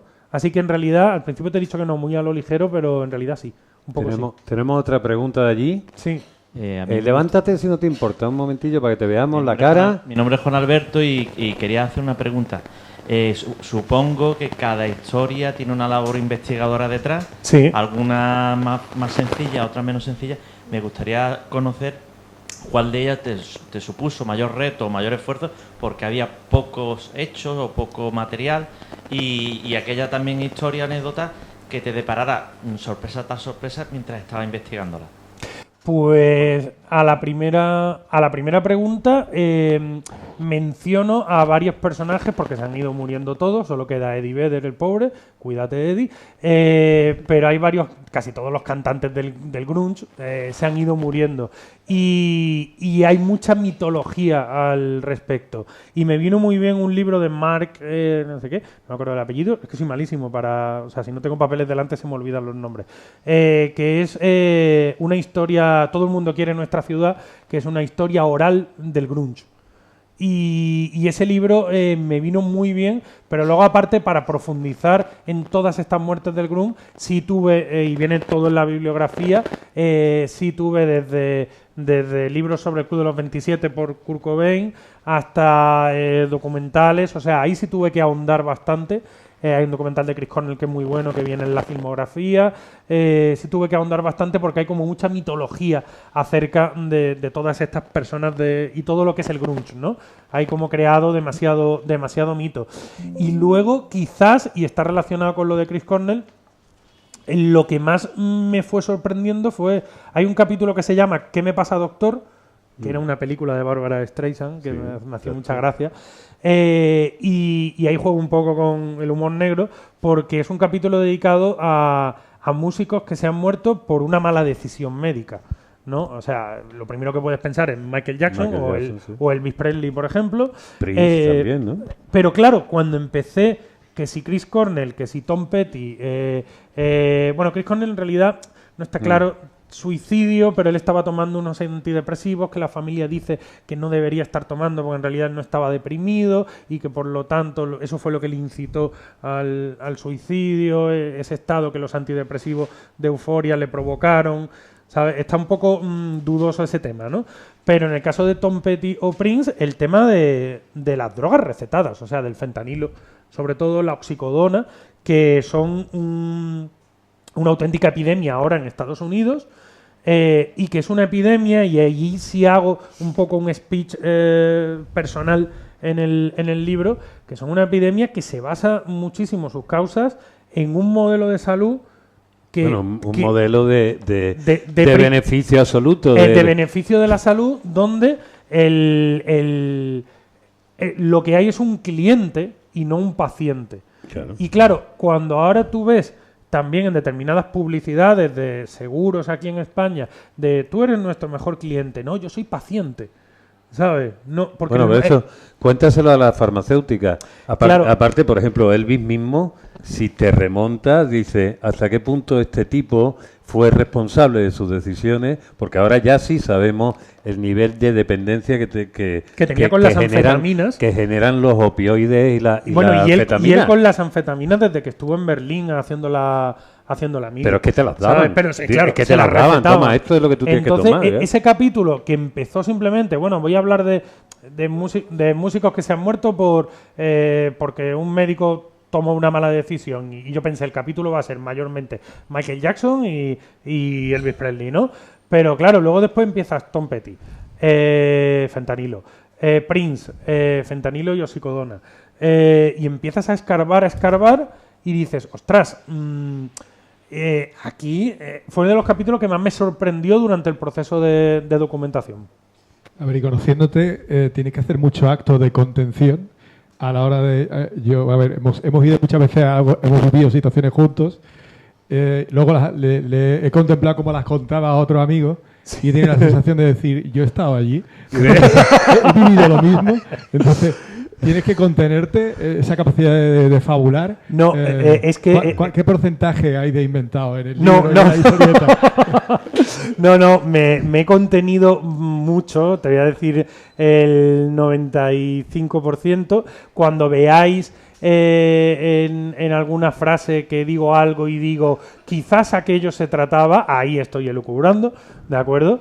Pero por eso también... Y lo decía Héctor, quise añadir, que a lo mejor, quiero decir, esto no es una tesis, no es una tesis ni una tesina, ni soy yo nadie para hacer eso, pero quise añadir, y lo hablé con la editorial, la bibliografía, la hemeroteca y la filmografía completa, porque creo que en todas estas historias, y por ese halo de mito que tienen muchas de estas historias, es fácil caer en la leyenda urbana, y yo he intentado huir de eso. Y a lo mejor saber que soy un gran cuentista y que me invento muchas cosas en el día a día cuando ¿tú te acuerdas no sé qué? No, ¿sabes? Pues precisamente me ha servido para cuando estaba escribiendo decir, espera, para un momento. Este dato lo tienes en tu cabeza, ve a la fuente, porque a lo mejor lo tienes en tu cabeza desde hace muchos años y tu cabeza, que es algo que suele hacerme, lo ha ido transformando, ¿sabes? ¿No? Te habrá ayudado un poco a contenerte el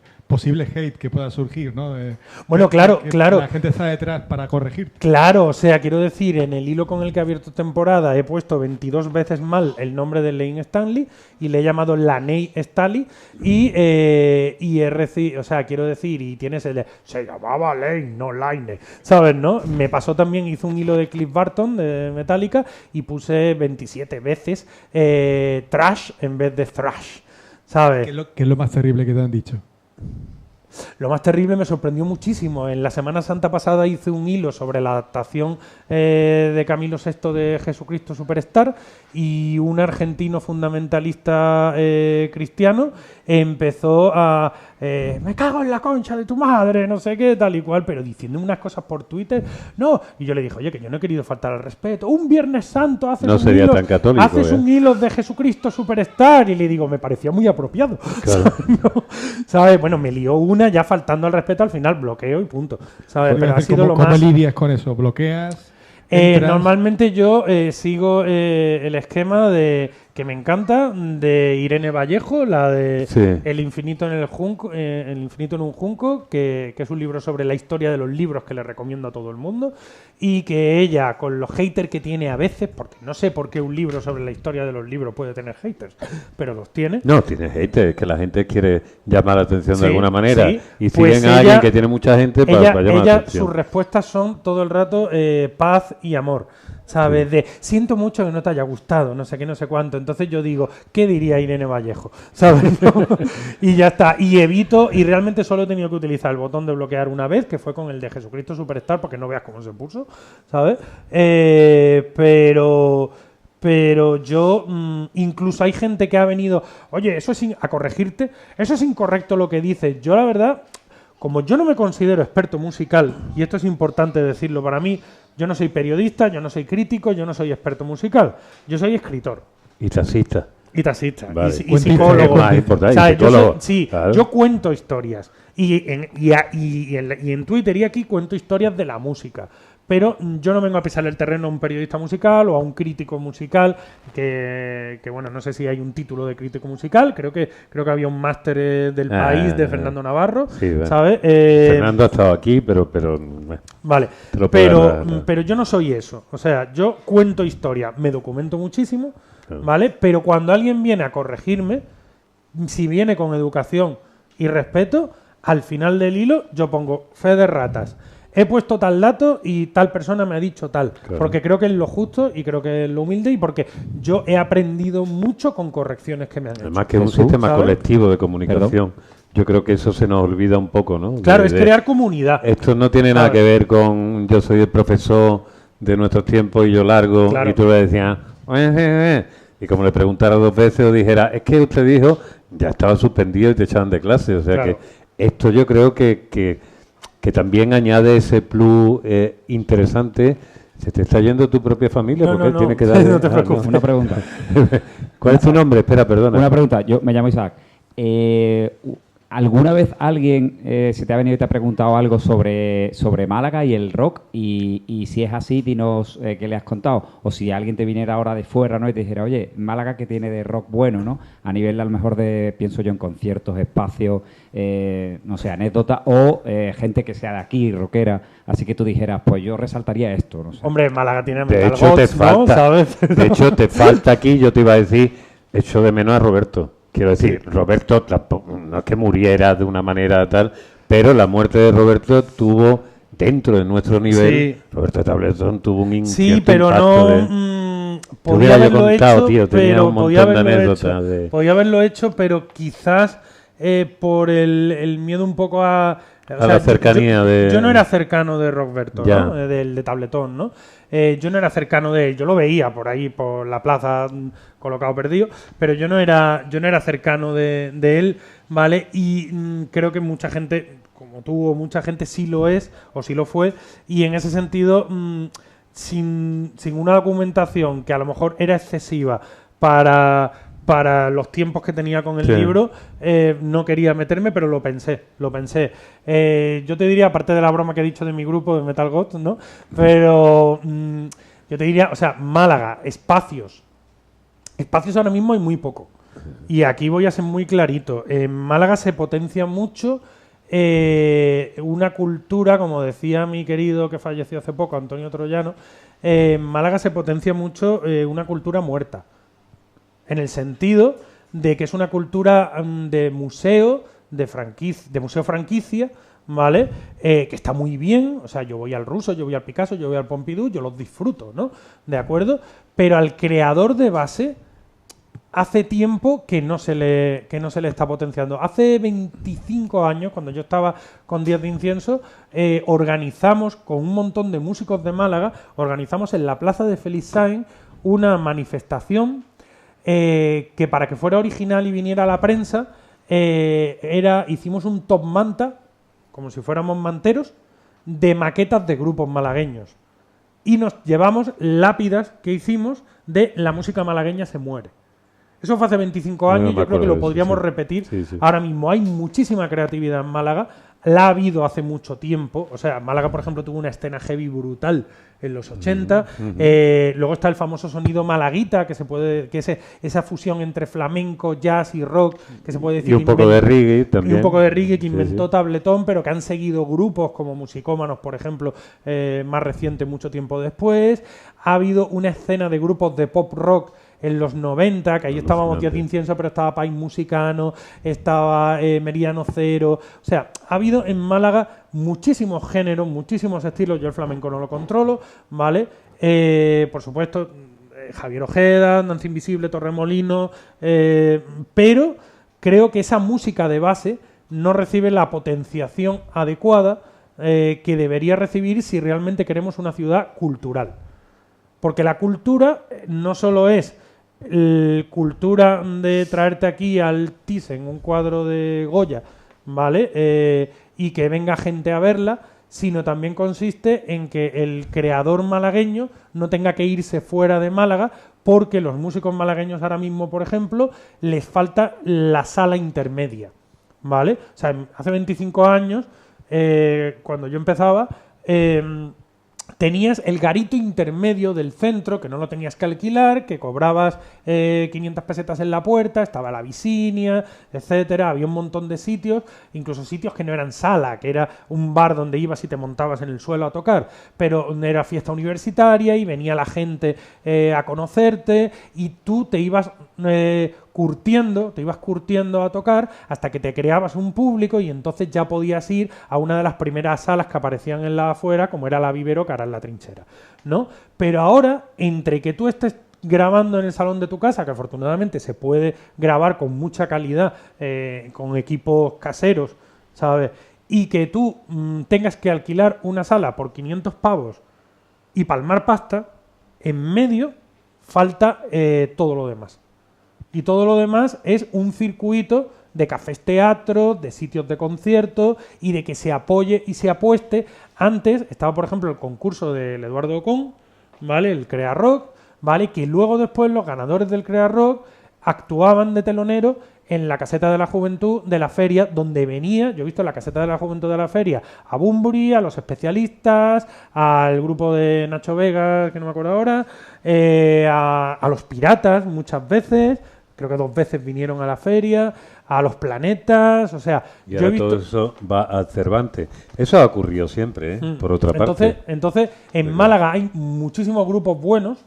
Ahora mismo, por ejemplo, se acaba de ir un chaval de un grupo que se llama Yerma, que son buenísimos, ¿vale? Hay otros que conocí el otro día, que se llaman Lord Malvo, que hacen un rollo, un pop ambiental que está muy chulo. Grupos de heavy en Málaga, hay un montón de grupos de heavy que solo son conocidos en el circuito del heavy, por ejemplo, ¿vale? Pero todo eso no es conocido y no tiene un apoyo institucional. Y si tú quieres defender una Málaga cultural, tú tienes que apoyar a la cultura de base, a la que está empezando. Hay mucho más, eso. Quiero decir, él está diciendo, tiene un apoyo institucional que ha existido, a ver, antes de la muestra esta de el Ocón, ya existía la muestra joven del ayuntamiento, digamos. Todo eso ha ido existiendo y se ha ido cerrando. El problema que aquí después te va es que no se conceden licencias de música en directo a bares desde hace décadas. Y algunas de ellas porque se la han traspasado. Por problemas de ruido, pero luego tienen las calles llenas de terrazas. Porque tú terrazas. aquí no tienes a nadie que viva. Es absurdo. Básicamente, detrás de todo eso hay un control. Hay un intento de control. Yo lo que no entiendo, lo que no cabe en mi cabeza, es como tú sales al centro cualquier viernes, cualquier sábado, y ves hordas de turistas muy jóvenes ocupando las calles y pensar que si hay un grupo que está tocando, ahí se va a liar parda de alguna manera. Es un sistema de control, no tiene otra historia. Y es un sistema también, y en el fondo, eso fue una de las razones por las que yo en su día hice la música contada. La falta absoluta de cultura y de conocimiento que hay al intentar extraer el rock, que como he dicho ya es una música folclórica, ¿vale? Y que ya se amplifica hasta la ópera, que no hay nada ya que diferencie una cosa más allá de un determinado tipo de acordes que se usen, otra cosa, una estética, con algo que puede crear un problema de orden urbano. Es una auténtica gilipollez. Realmente yo creo que no se piensa, sino que es mucho más fácil controlar que la sala sea gente sentada, tomando y cada vez menos tiempo, comiendo. Ahora sí, todo el mundo del gastrobar. Es decir, ¿qué nos quedan? ¿Cómo se llama la sala de ahí? Coño, que ahora ya se me ha olvidado ahí la de toda la puñetera vida. Donde ¿El ZZ? El Z. Sí, exactamente. El ZZ. La última vez que yo toqué en el centro fue en el Onda Pasadena. Claro. ¿Sabes? Que era uno de los sitios míticos, era un antro, era un boquete, pero lo que pasa es que era un boquete que Sí, otra que cosa queríamos. es que tú lo obligues al dueño del bar a que tenga salida de incendio y a Claro, que o sea, ponga quiero y a que decir- limpie el bate. Eso es otro tema. Pero eso no tiene nada que ver con que allí se haga música, se haga teatro o se haga lo que sea. Y todos los intentos que además han salido, yo como persona un poco más mayor, que viene además del teatro y que ha visto como ahora mismo todo el mundo es escritor, gestor cultural, artista, influencer, todo el mundo. Antes cabíamos todos, incluido el público, los creadores, los divulgadores, en una cabina. Era así. Y el proceso siempre ha sido el mismo. Y la gente siempre se ha buscado la vida. Y cuando se ha creado algo, inmediatamente ha hecho así algo, ¡boom! Algo parecido a una escena. Inmediatamente, clock, clock, clock, clock, clock, Sí, clock. exacto. A Javi de danza, pues le van a dar, porque ya lo están convirtiendo, digamos, en una personalidad. Ya es un Alfonso Canales, dentro de nada, y tendrá es un caso excepcional. Pero ellos, tú vas a decir que es que ellos han triunfado gracias a que Málaga le ha ayudado muchísimo. Ellos son muy generosos, y él es muy generoso y muy listo, y muy currela, en reconocer cuando viene ahora la idea, porque tú ya te has hecho famoso, tú ya tienes los 40 años detrás, tú eres el único referente, hostia, tenemos que tener a alguien, pero Javi tiene 60 tacos como yo. Quiero decir que somos personas mayores, que nos dedicamos a esto. El resto de la gente, ¿qué hace? Se busca la vida. Todos los grupos que hemos hablado malagueños o artistas que han salido, todos han salido de Málaga. Todos han salido de Málaga. Y tú tienes una ciudad por donde pasan millones de personas al año. No tiene ningún sentido. Absolutamente ningún sentido. Y ahí incluye el flamenco y más historias. Una cosa sí quería decir, tú querías hablar, ¿vale? Espera. Sí. Micro, porfa. Isaac, no hemos calentado con el... Claro. Buena pregunta, buena pregunta. Sí, casi me sabe mal cambiar el paso. No, hace Estábamos bien. hablando de Málaga. Volviendo un poco a las muertes, los libros. Yo estaba pensando cuando hablabas antes que muchos de esos artistas son un poco como balizas. Sí. De la misma forma que te acuerdas que hacías cuando cayó el muro, cuando las Torres Gemelas. Pues hablabas antes de cuando murió Freddie Mercury, cuando murió David Bowie, Michael Jackson, Prince. Sí. ¿No es la música un poco más importante de lo que reconocemos normalmente? ¿No tiene más peso en nuestra vida muchas veces? Es que es algo todos los hilos terminan siempre con una frase que digo, que ya la ha convertido como en un lema, que es: escucha música, es lo mejor que puedes hacer. Dentro de lo que transcurre entre que nacemos y morimos, me estoy parafraseando un poco la introducción, ¿vale? De lo que me acuerdo que he puesto en la introducción, pero es esta idea. Entre que nacemos y morimos, eso que llamamos vida, pues puede ser mejor, puede ser peor, nos puede ir mejor o peor en la vida, pero normalmente pocas artes tienen una capacidad curativa, sanadora, regeneradora y la capacidad de convertirse en la banda sonora de momentos determinados. O sea, a lo mejor se nos puede olvidar dónde íbamos a comprar el bocadillo todas las mañanas cuando trabajábamos en tal sitio, ¿no? Pero de la canción que sonaba en el momento que ocurrió esa cosa concreta que no se te olvida, ¿sabes? De aquel día de tu vida que quedará marcado para siempre, esa canción te acordarás siempre. Hay unos amigos que siempre cuentan como de cachondeo, que un día de juerga y cachondeo, con un coche que tenía, se la pegaron en un pueblo contra una iglesia, ¿no? ¿Sabes? Contra una iglesia antigua, justo cuando estaban saliendo una boda, ¿no? No pasó nada, pero aquello fue como, ¿sabes? Y ellos siempre dicen, tío, es que cada vez que escucho Creep de Radiohead, que era lo que estaba sonando en ese momento, veo la gente saliendo de la iglesia. ¿Qué ha pasado? ¿Qué ha pasado? ¿No? Y es igual, o sea, yo siempre me acordaré de una canción determinada porque la tengo asociada con un momento determinado de mi vida. Y la música tiene esa capacidad y a veces no le damos la importancia como arte regenerativo y sanador, quizás porque es un arte inmaterial. O sea, sí, lo material es el disco, ¿no? La portada.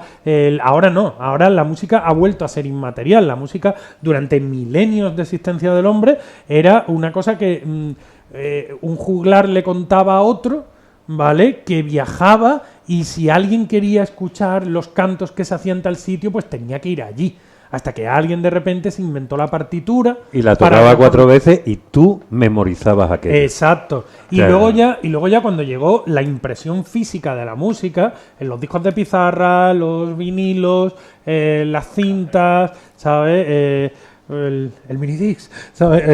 Los casetes. De todo eso lo mejor son los casetes. Al final. Y ahora la música ha vuelto otra vez a ser inmaterial, porque está ahí en la nube y tú la escuchas en streaming y tal, ¿no? Pero no le damos la importancia que tiene en esa capacidad que tiene de... A ver, que es matemática. O sea, la música son ondas físicas moviéndose en el espacio, llegando hasta tu oído, que lo descifra y lo transforma en una emoción. Y si lo piensas así, es mágico. De hecho, además, hay un tema... Por hacer referencia, acabas de hablar de un tema que hay un documental que ya lleva mucho tiempo, que se llama A Live Inside, que Vivos Dentro, que habla, y eso ya se ha investigado y se ha publicitado bastante, de cómo en los enfermos de Alzheimer se utiliza la música. Sí. Y un tipo que estuvo trabajando, documental cuenta la historia de un tipo que estuvo trabajando en Apple, y estuvo trabajando en el desarrollo de los iPhone. Al salir se consiguió que le regalaran unos cuantos para regalarlos a un hospital ya de un geriátrico donde había varios enfermos de Alzheimer. Y a todos ellos, con su familia y su entorno, le dijeron ¿qué música escucharía esa persona? Más o menos cuando era joven. Y le hizo una playlist y se los ponían. Y tú lo ves en el documental, como esa persona que está así, que no es nada... recupera, claro. Esto lo cuentan mucho, uno de los mejores escritores que hay a raíz de lo que tiene que ver con el tema de cerebro, construcción de la identidad y música, que era el neurólogo que escribía todo, el de Despertares, no sé si acordáis de la película. Patch. No, ese Pachada sí, me va a decir que es un personaje que hace Robin Williams. Sí. Me la has pegado, tío. Yo antes me acordaba. No, pero porque el que hacía el de Despertar era Robert De Niro. Robin Williams y Robert De Niro. Y por eso me liaba con tú te has ido con Pachada, que hacía también un papel. Pero sí sé lo que dice. Mira, la música, fíjate si es sanadora, Héctor. Uno de los últimos ejemplos del libro, en ese capítulo que lo va cerrando un poco, que es el de Cantos de Resurrección, se llama. Con los títulos me comí ahí un poco la cabeza. Uno de los ejemplos que pongo es... que ahí voy a hacer un poco spoiler de lo que va siendo el final del libro, pero intentaré no hacerlo mucho, es el caso de Melody Gardot, una cantante de jazz, que cuando todavía no era cantante de jazz, o sea, cuando era una jovencita, iba en bicicleta, fue atropellada por una ranchera de esta gigante americana, ¿vale? Y quedó en coma, se le rompió la cadera y sigue usando bastón. Tiene problemas de visión porque tiene fotofobia, siempre va con gafas de sol y tal. Bueno, también ha construido un poco su personaje alrededor de esa estética, ¿no? Pero ella, en las secuelas que tuvo a raíz del coma, perdió la capacidad de hablar y prácticamente de pensar en conceptos, y utilizaron con ella musicoterapia. Porque descubrieron que no podía hablar, pero podía cantar. Entonces, sí, porque eso lo estudiamos en psicología, ¿te acuerdas? Que son zonas del cerebro. Son zonas del cerebro diferentes. Sí. Había una señora japonesa famosa, que es un caso muy famoso, que por un tumor le habían tenido que quitar la parte del cerebro del habla, pero la mujer no podía hablar, pero podía cantar. Entonces ella podía expresarse cantando, pero no podía hablar sin tonalidad, ¿sabes? Era un caso muy curioso. Y con Melody Gardot utilizaron musicoterapia para reeducarla. Y eso fue lo que la sacó adelante, hasta el punto de que las canciones que ella se fue inventando, que al principio las canciones eran, ya ves, para recordar, tuvo que recordar el nombre de las cosas. Tenía 20 años. Tuvo que recordar, o sea, hacía canciones un poco de eso es una mesa, eso es una silla, ¿no? Pero a raíz de ahí, esas canciones, ya con otras letras, las terminó transformando en un disco que se autograbó, que escuchó a alguien de casualidad y se convirtió, y ahora mismo una de las cantantes de jazz actuales más relevantes, conocidas, ¿vale? Y su historia demuestra cómo la música también... ¿La viste aquí en la Plaza Toros cuando no vino? No pude. Oh, impresionante, porque además es una música fantástica. Quiero recordaros que estamos ya... Son las 2. Coño, son las 2. Yo iba a decir, hoy vamos a terminar antes una de estas para nosotros. Sí. Tiene que estar lo de la firma, Sí. así que... bueno, aquí podemos estar, ya veis, ya lo habéis podríamos descubierto. seguir eternamente. Vamos a hacer un podcast de toda la semana para hablar de música. Sí, hay una cosa, solamente una última cosa quería decir. Lo primero, gracias por todos vosotros por haber aguantado todo este rato. Espero que haya sido ameno. Sí quería deciros que lo has comentado tú antes, pero no lo hemos explicado. Y es que el libro es un libro que no solo escuchar. se lee, sino que se escucha. Y eso es porque es algo que hicimos con la editorial, y es que cada capítulo del libro tiene un código QR que cuando lo escaneas te lleva a una playlist donde están las canciones de las que hablo en ese capítulo. Lo digo por si queréis complementar la experiencia y disfrutar el libro escuchándolo a la vez, sabiendo de lo que estoy hablando. Lo vamos a poner en el vídeo también, a los de YouTube, que miréis ahora en la descripción del vídeo, que va a venir el listado para que pinchéis y escuchéis sin que os salte nada. Deciros que muchísimas gracias por haber venido. Muchísimas gracias, Dani, porque no te he dejado hablar y has estado ahí como un campeón. Y sobre todo gracias, Jesús, que vendan muchos viejos rockeros, que le des en la boca al Fari y que lo metas y que tenga allí un puestecillo en la parte de atrás y la gente diga: ¿esto qué es lo que es? ¿Un libro que yo le he escrito, señor? Ya le cuenta la historia y tal, y 10 euros más por carrera. Muchísimas gracias. Os pido un fortísimo aplauso para Jesús y para Dani. Gracias.